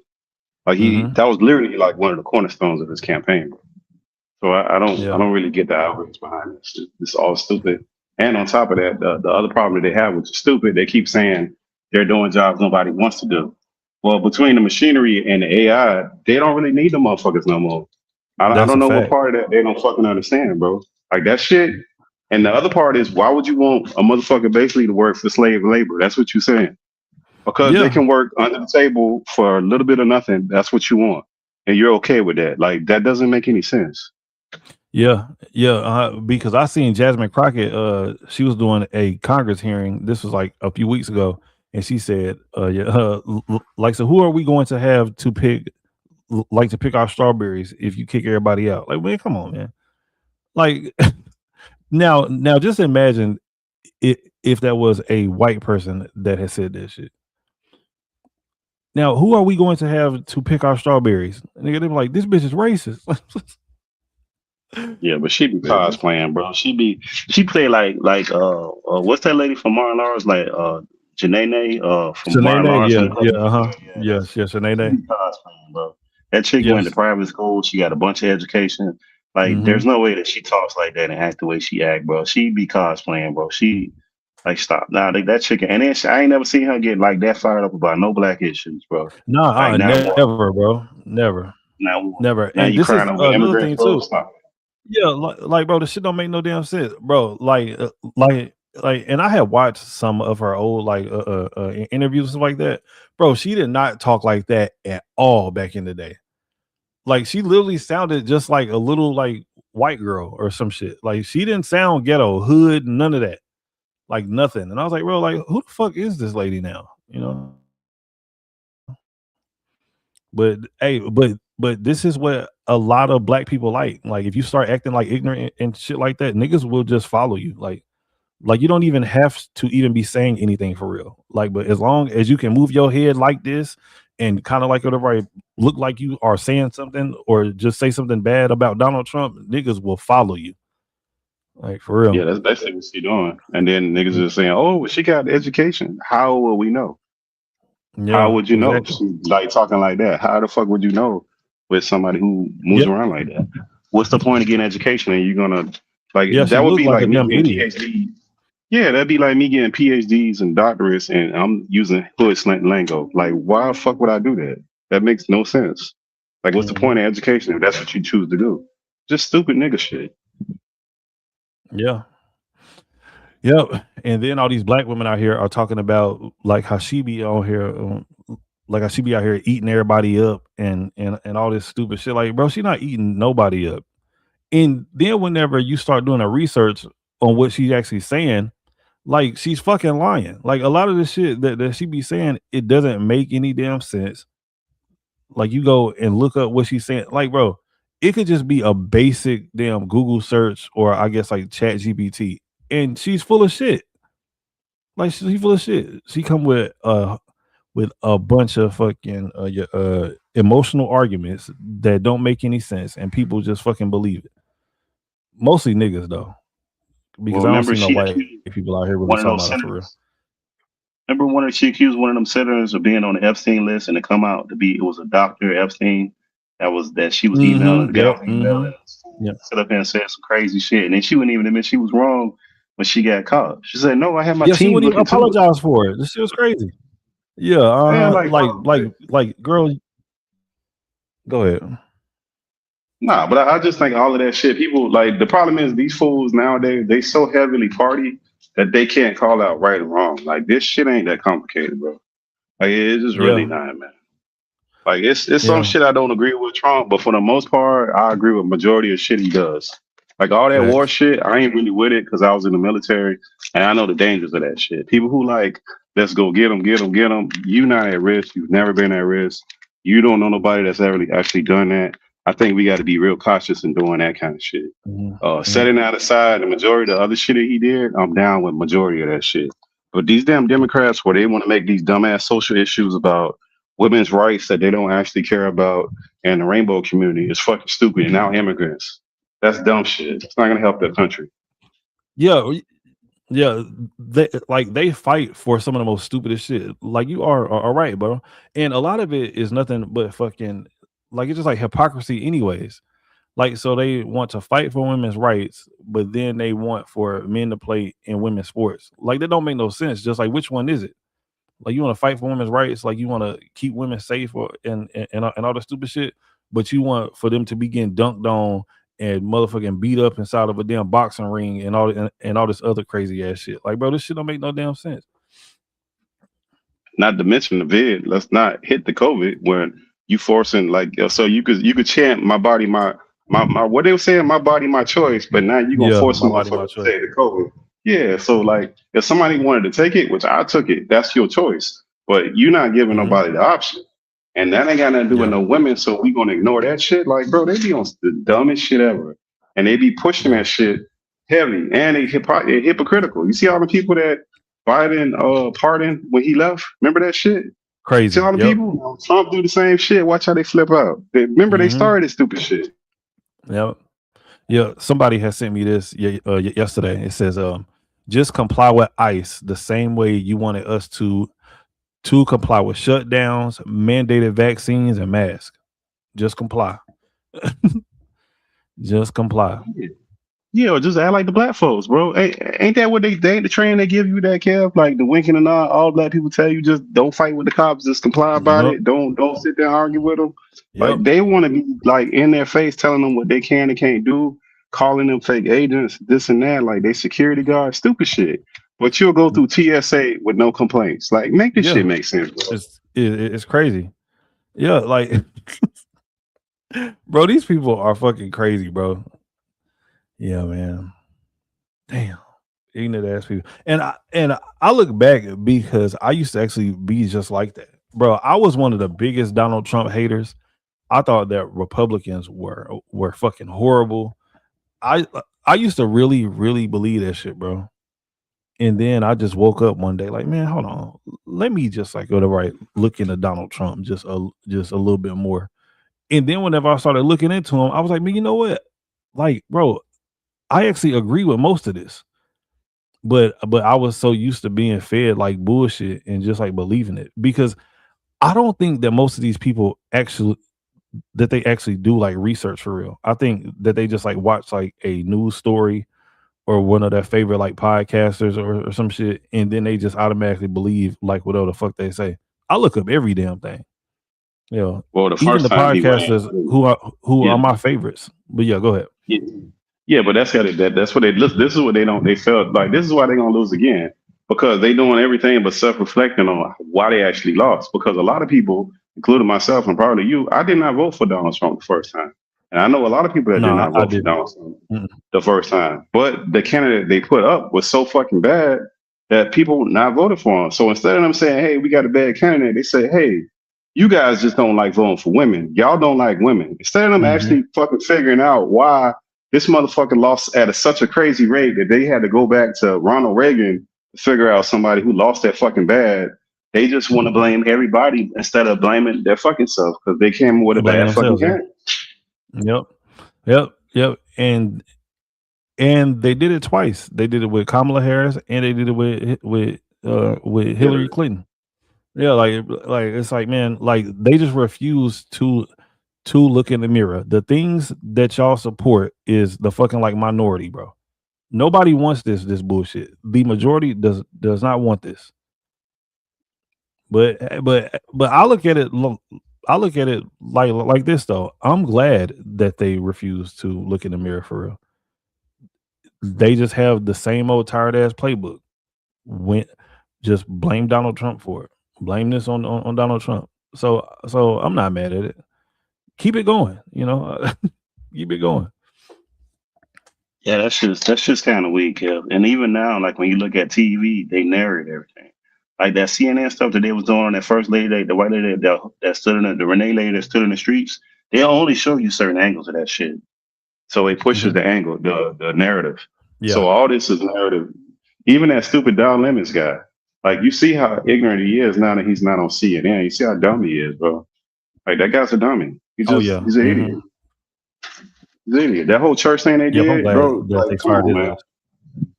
Like, come on, bro. It's everywhere. Like CNN got a whole batch of idiots. Fox got their batch of morons. Like, because you know what happened is they got away from journalism and they got opinion-based people. And people like their opinions. They're not reporting anymore. They're just telling you what they think. That's not journalism. Nope, not at all. They are supposed to be out there reporting on the actual story of what's actually happening. So yeah, but you're right though. I just came across this video right here. So I guess that some lady had went to a college campus somewhere, and she was asking the kids what do they think about ICE. Let me pull this up real quick. Let's see what they're talking about. Oh, I know this lady. Yeah, she cool. This is the lady that had got punched in the face by that one black woman. You remember that? This was a few months ago, like because she said that she didn't agree with abortions, and like then this one big ass black chick had punched her in the face. Yeah, I remember that. Clown ass people. Oh, let me see. Yeah. To an interview, we have security guards that don't know the rules of campus or the First Amendment. Hi. So I have a sign out here today. ICE has been in the news very recently. How do you guys feel about ICE? Do you support them? Me personally, I'm a big supporter of ICE. They help keep our streets clean. I know there's a lot of controversy relating to the newest issue of ICE with, I think, what was her name again? Renee Good. Renee Good. Originally, when I first saw the original post, I was kind of 50-50 on it. It was blasted by the media to seem as if ICE kind of killed her unwillingly, unlawfully. But if you look at multiple angles, multiple POVs of the video, it's very obvious that she intended to hit the officer with her car and he acted in self-defense. And actually, there was a state statute posted by Tim Walz himself saying that it is within lawful reason for an officer to fear for his life if there's a vehicle threatening him in any way. And so he did it lawfully, so I feel like that was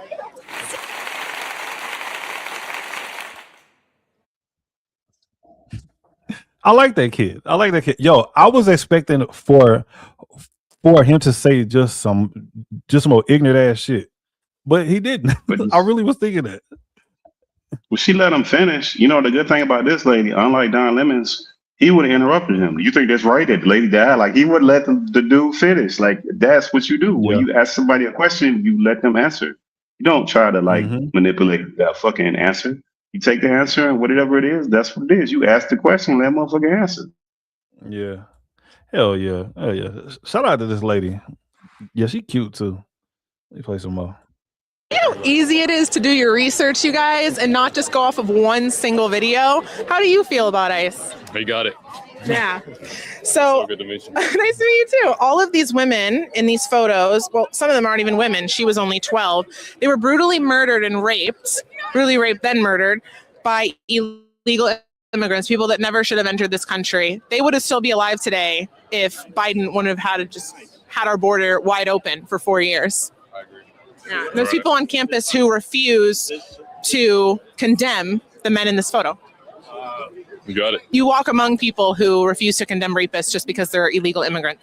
Yeah, I feel like people nowadays in our country like to support, the people who are illegal and, do things who, wrongfully, as opposed to people who actually want to do good in our country. This is public, by the way. But okay. What about all those people blocking? Yeah, that shit is crazy. Bitch, get your dumb ass out of the way. Yeah, So, man, that's another thing. so I Mind live your in fucking Oklahoma. business. We in Go public, ahead, bitch. go ahead. Yeah, No, I was just saying what you yeah, said, like that bitch. like Like, I'm in motherfucker, public. like Like, this is mind a your public fucking business. Move university. along, bitch. Dumbass bitch. Yeah, Go ahead, Kev. You go. yeah, exactly right. No, like so I don't live too far away from fucking right OU, right? Like from like Oklahoma University. And I was thinking about going down there and setting up a sign, just like just I don't know, just like I don't know. I could call it Renee Nicole Good Deserve to Die. No, I'm joking. That's fucked up. No, no, but I'll call it something. But I really had thought about doing it because I was down there. This was like a few weeks ago, like, and I was down there mapping out a little spot and shit, like, and just holding up a sign and being like, "Oh, right, prove me wrong," But yeah, but I wouldn't go down there by like alone though. I think I'll have to take some people with me for real, because these damn Nah, college you kids, be cool, these man. motherfuckers crazy. Yeah, you just ask people questions. It's just the way Yeah, that but you do it. Like Don Lemons, like he's too like put it like this. You can civilly disagree with people. What you can't do on person is like challenge people like with an aggressive tone, like especially no damn man, because they're gonna try to whop your stupid ass. Oh That's yeah, not gonna happen. yeah, So you gotta like chill. testosterone. But Don Lemon's able to do it because he a fruit. So he think he can do that shit and he gonna holler out that fruit shit. So he get away from it. He get away with that stuff. No regular dudes like on the internet, how they be talking crazy, they would never do that shit in person because they know it's gonna be a problem. Like it's not even Yeah, about you being scared. You just know that if you do that in real life, you're gonna be forced to make a decision. You're gonna have to do something, bro. You can't do that in real life. People don't do that in real life. yeah, that's a fact. Yeah, but I'm definitely thinking about it though, bro, because I live like way too close to that shit. I'm like, man, I could definitely go down there and stir up some shit. Um, You should I go don't and do know. it and go live, bro. Get you a little Yeah, tent, go down there and go live. Make a little sign and say something. Disagree with a Republican, a sort of Republican or whatever, and just interview people, bro. Let them talk. yeah. Ask some I, questions, see what they say, and then you know what you can do. You can go live and then have the chat ask them questions and then answer the questions from the live. That way, it's not necessarily you. Yo, that actually would be a good idea, huh? Like I would just have to buy one of those little like microphones or some shit, because like those mics, like you can find them for only like $50 for real. Some places cheaper than that. Yeah. Yeah, cheaper than that. Yeah, just go live. I mean, you want to spark it up because remember, have you seen the guy on Instagram, the one and TikTok that been going to Minnesota? The white guy, was it Nick Nurse or Nick whatever to Yeah. Minnesota? He been doing. Yeah, Yeah. that's his whole stick. He went Shirley. down there. Yeah, Nick Shirley went down there and he even got on TV from doing that kind of stuff. So yeah, that works because that's real journalism, bro. That's not what these fucking people doing, bro. They're not doing that shit. Yeah, because like, bro, there's at least like 4 major colleges that's within like a 3-hour range from me. OU, from Oklahoma University to Oklahoma State University, Baylor, what else? Shit, there's another one. Texas A&M. Like I can get to any of these schools within fucking like 3 hours. Texas A&M, Tulsa University, Wichita State, Kansas State. Like I can get to all these schools within 3 hours. Like hell yeah. Maybe I should do that though. Yeah, go find your weekend setup, go live. Like I say, man, bounce the chat, make the chat interact. That's how Nick Nurse got on, bro. That motherfucker was just a dude with a camera, the phone. And he touched down. He the biggest thing ever now. Because these cats ain't doing that now, man. Right. Yeah, and that And the shit news don't doesn't want really to do it. cost a lot of money either. No, I mean it's right up the street. All you got is gonna cost you time. That's it.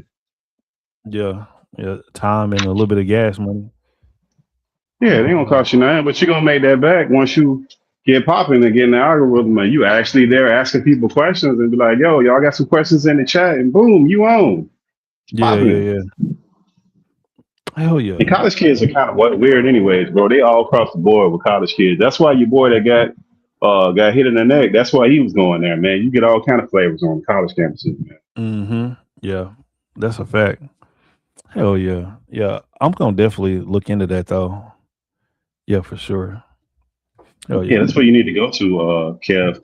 Hey, man, another thing, man, this stuff, like this news stuff, man, like this media stuff ain't really media no more. That's why they look, and I wouldn't be surprised. This is the other part. I wouldn't be surprised if a lot of these media, like CNN, they would probably give Trump a bunch of money, but they making more money now than they was ever making before Trump came in there because nobody was watching that shit. Now that Trump's in there, people are all pissed off and they watching CNN now.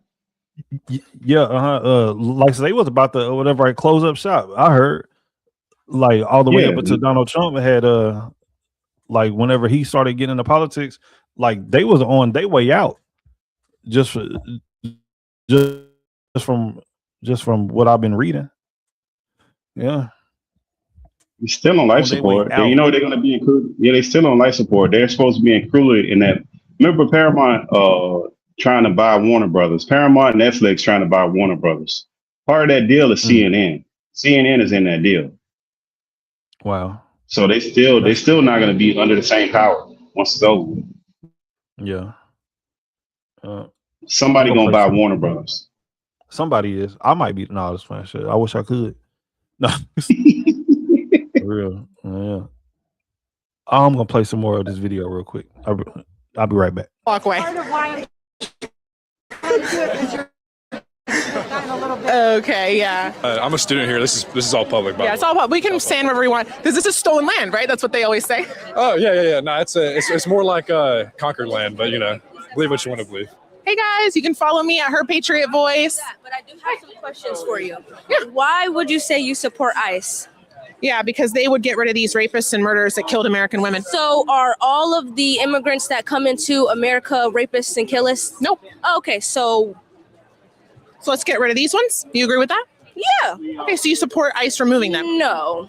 I support the condemnation, as you said, of a rapist. But, there are white rapists, there are black rapists, there are white immigrant rapists as well. Okay, but again, there are rapists of different colors. Why does the color matter when it comes to rape? You just made it about you just made it. No, you did. Color. No, you did. You said You brought up white rapists. Okay, because you said that immigrants rape, right? So white people rape. I didn't say immigrants rape. I said these immigrants raped. Those immigrants raped. What about white people that raped? What about them? See, this is the damn stupidity right here. What the fuck does this have to do with white people, bro? Yo, what the fuck is going on?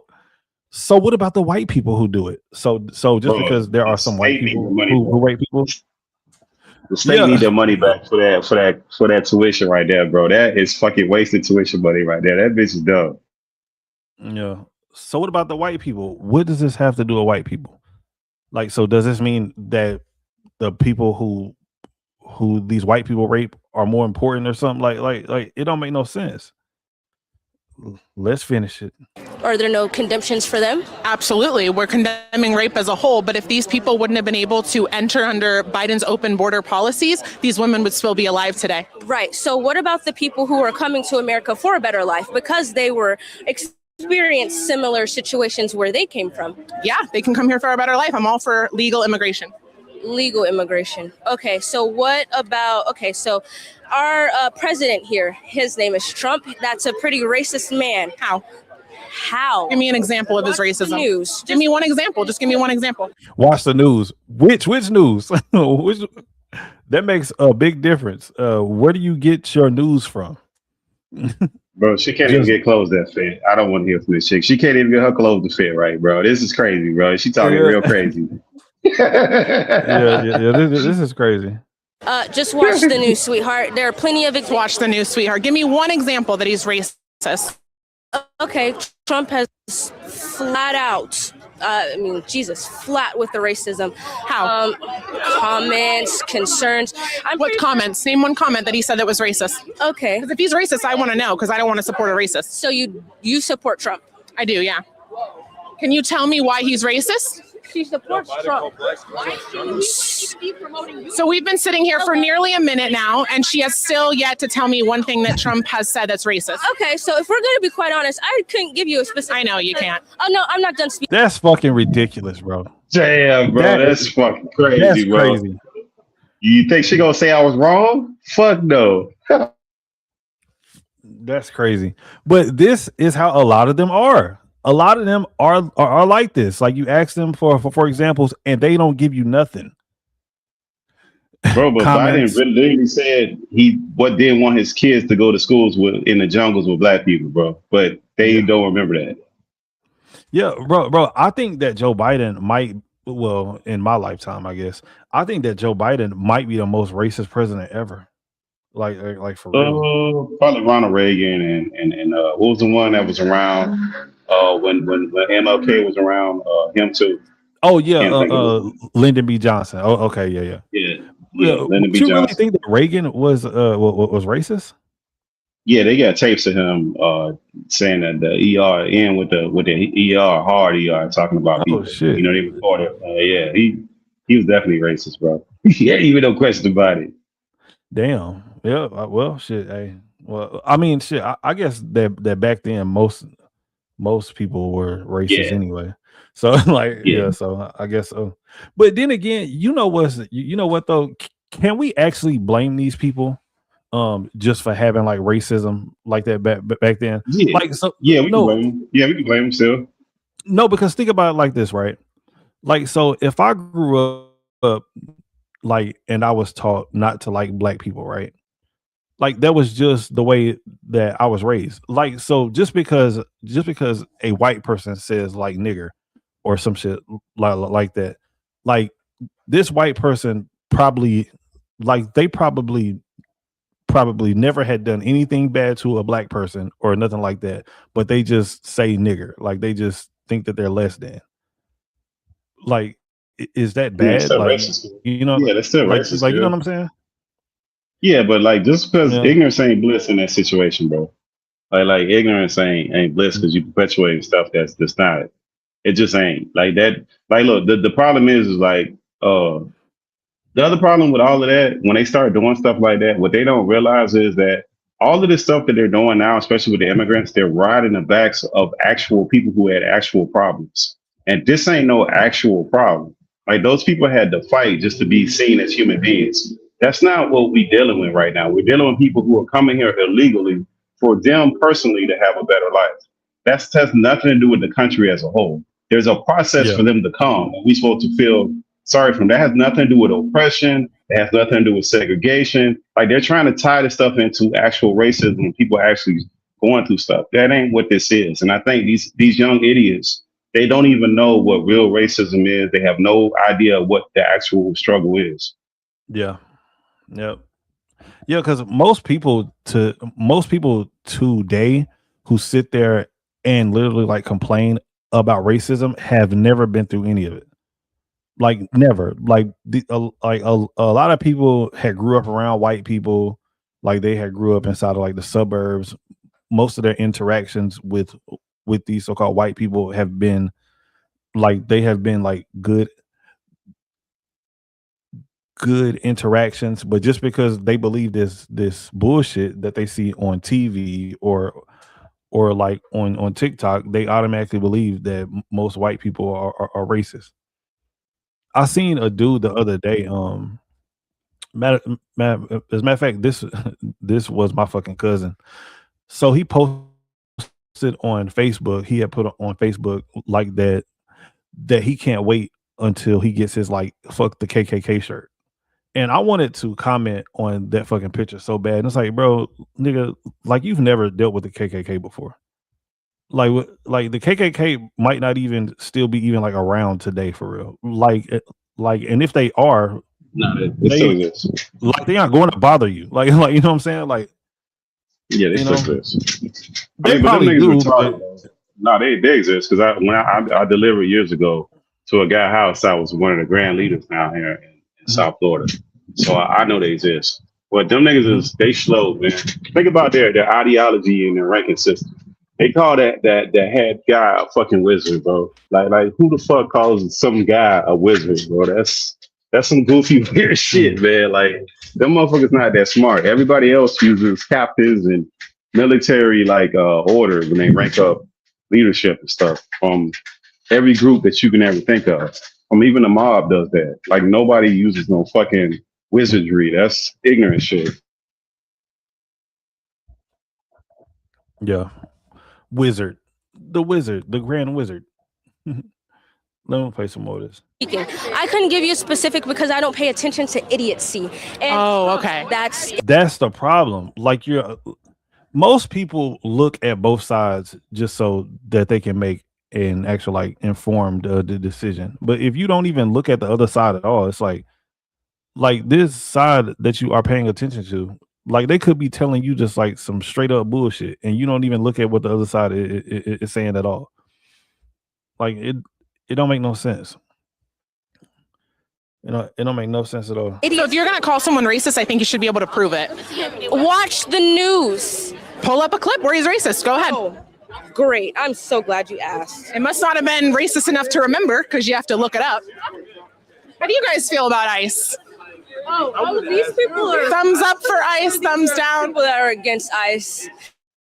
I'm asking people. What's wrong with asking people their opinion? I didn't say anything. Did you find the racist clip yet? Wrong with that. I just said that there were people. Majority of them here are against ICE. How do you know that? Because I know them. Okay. Well, you support ICE? You support ICE? Which one? You? You support ICE?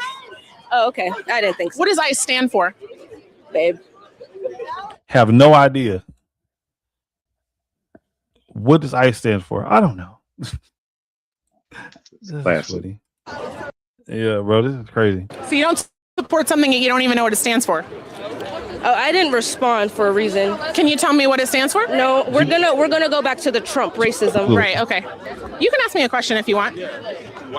Why do you have the sense? I mean, obviously, it's because of these criminals. Just part of the reason, yeah. Okay, but what's the whole reason? I just don't believe that people should illegally enter the country and be able to take our resources, our jobs, and then rape and kill our women. Okay. But I'm all for immigration. I have many, many friends that were legal immigrants, and I totally support doing it the right way.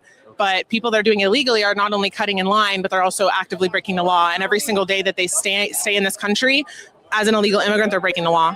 Okay, I mean, I agree it is illegal to enter the country illegally, but I think everybody kind of has a issue with the way ICE operates, and I want to ask you, what do you see any issues with the way ICE operates, or do you think the way they do things is just totally fine? Are you specifically talking about the situation with Renee Good that happened last week? Yeah, so, I mean, I waited to make a comment on it after I saw multiple video angles, and I think the most telling video angle was the video. Renee Good. What up, Chill? Was somebody who harassed and fought against ICE agents. And I don't know what you were taught growing up, but I was taught don't harass a man with a gun. Don't mess with a guy with a gun. And in his angle of the video, the cop, right? It's not smart, especially if you don't have a gun yourself.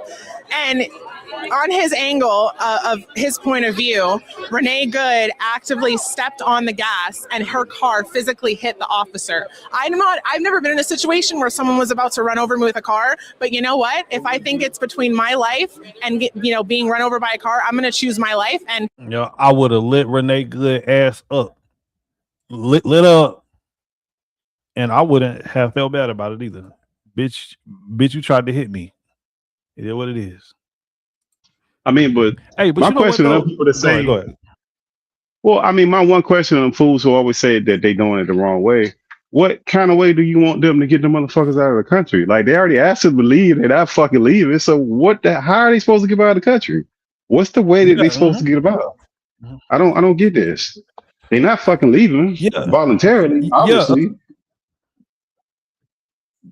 Yeah, like to actually deport somebody, there is no easy way to actually do this.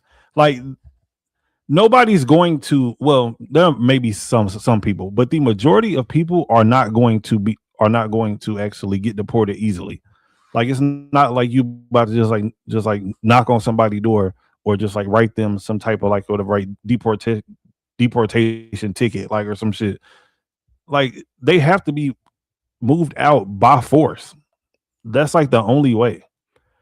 If I knew that I was getting deported back to some damn shithole country tomorrow, nigga, I am fighting. I don't want to go back. So I kind of understand it, like, from their position, but at the same time, bro, like, America has laws for a reason. You know what I'm saying?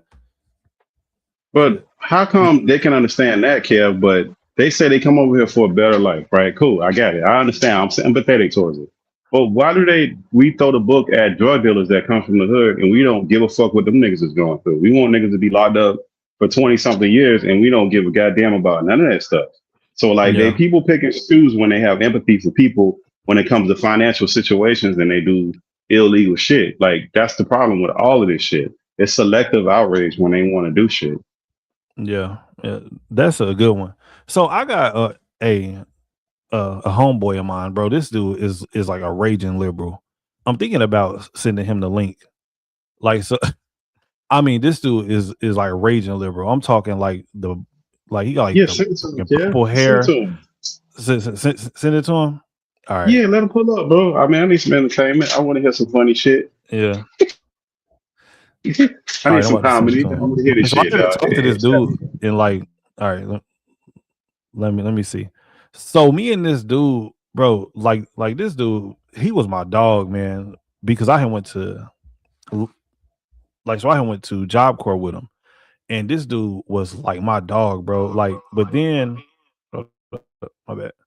But then I get on Facebook, and he just like is just talking straight shit about Donald Trump, and I mean just going off, and it's like every day he's going off about something about Donald Trump. Like, but I'm gonna send him the link though, see if he'll pull up. Let me see.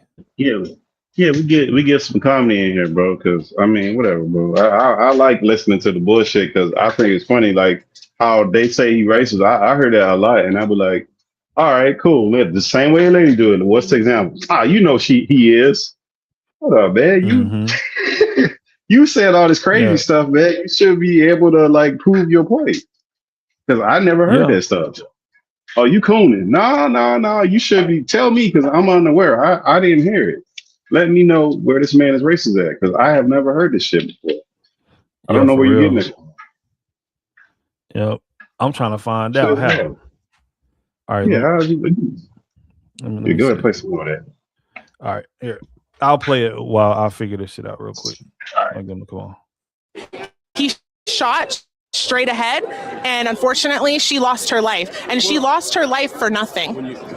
When you say he shot straight ahead and she unfortunately lost her life, I mean, I think if you shoot a gun, you're shooting to kill. There's no question about it. But Cops are trained to do that. I would beg to differ. I mean, I think cops should be trained to de-escalate situations, and that should be the last means. How do you de-escalate somebody trying to run over you with their car? So I'm not a cop, first and foremost. Just nor as am a I trained to person. do So, I mean, I wouldn't put myself in a situation in front of the car to be ran over. Exactly. Thank you. Exactly. The cop should have been standing right there, is what I'm saying. He shouldn't have been standing there. He should have been standing in front Well, of the he car. was standing in the road. He asked her multiple times to get out of the car, and she refused. And her wife said, "Drive, baby, drive." And she, I mean, she hit on the gas. I could be wrong, but based off of what I saw, I don't believe him asking her to step out of the car was a lawful order.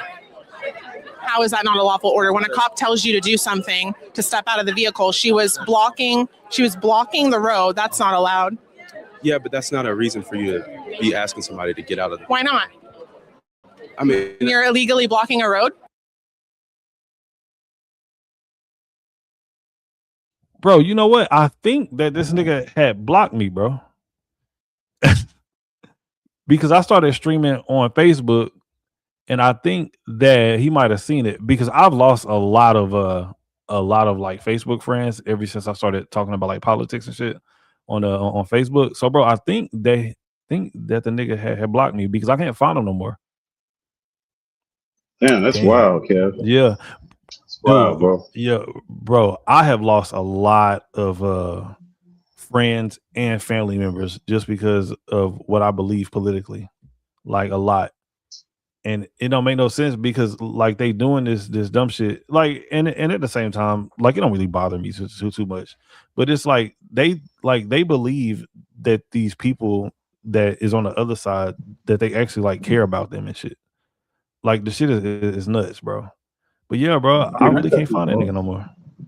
Yeah, I cut people off that be on that, bro, because that's just emotional battling. I don't really do that, bro. You want to be talking so hard.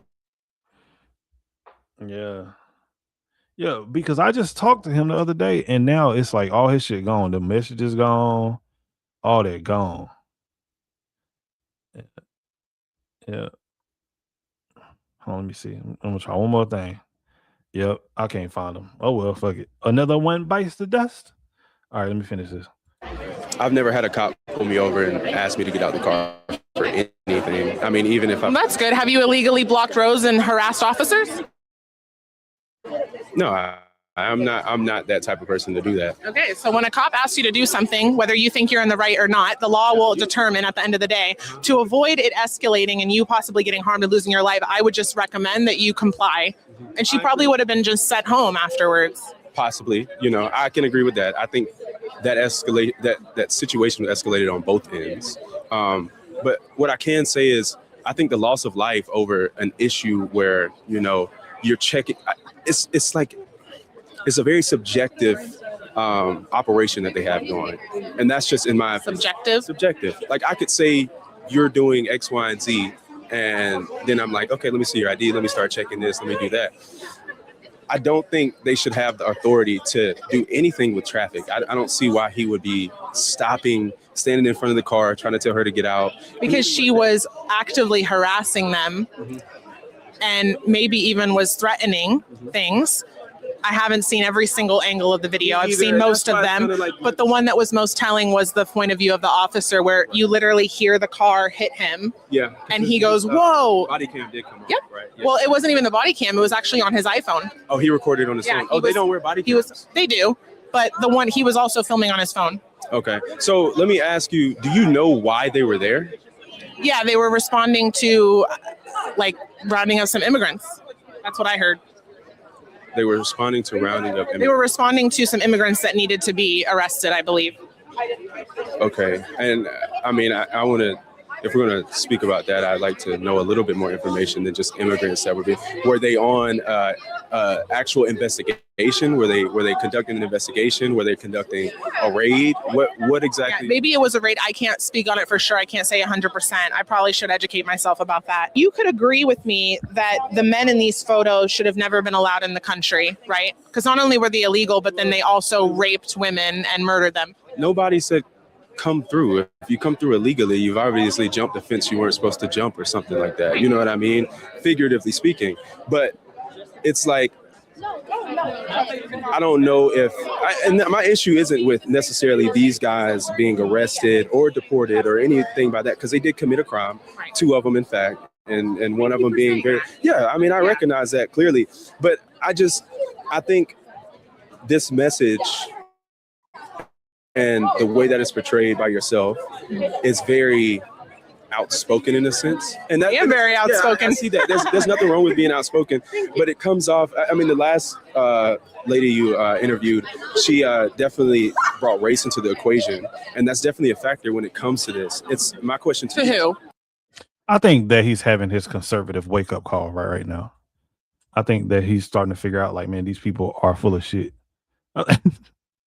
Because he's asking all of the right questions. Like, he seems like he's trying to figure something out, but it's something that's kind of like pulling him back towards the whole like liberal way of thinking. Well, he's like, something doesn't seem right, but I don't know.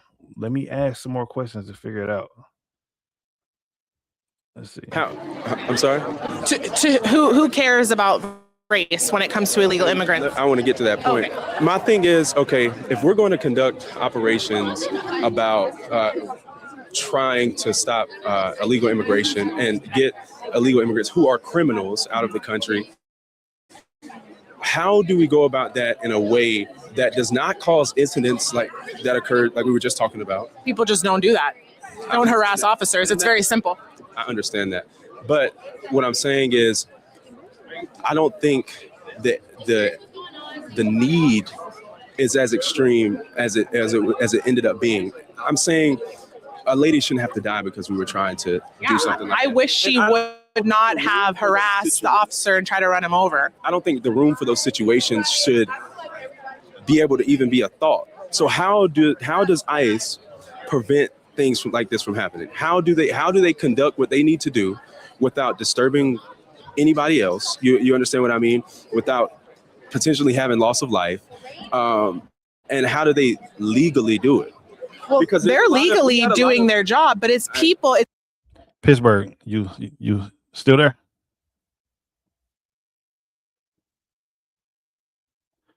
Oh, he must be doing something. I found him. Matter of fact, I'm gonna do this, Pittsburgh.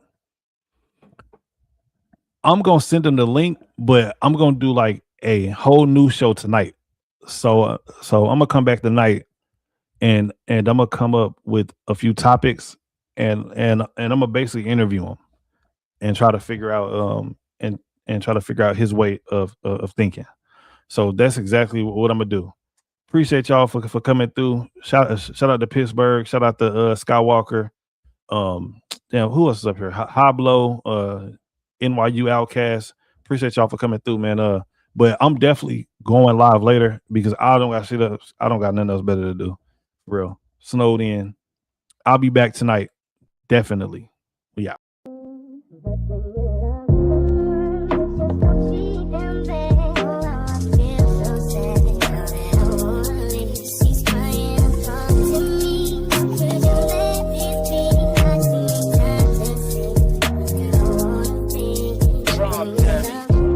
All the pretty bitches love Reese money. Reese money love the pretty bitches. Rich off my music and keep me a plug. No security with me cause I came with my gun. She kept threatening to leave, but I ain't discouraged chasing nuts. I told her what's fuck me gon' come. Them niggas polluting the slum, fake drugs. Don't care where I'm going, I'm getting some money. Had talked to my daughter, I knew this was coming. No key to your heart, they all want something from me. Don't fuck with these niggas my son. She fuck with these niggas, I can't fuck with her. My little bitch a diva, she crying and screaming and pulling me in for some more. Lay in that little pussy and pray to Allah. This sexual healing, I bust and keep going. Just don't treat them bad. Oh, I feel so sad now that I wanna leave. She's crying and talking to me. Could you let me speak? I just need time to see where I wanna be.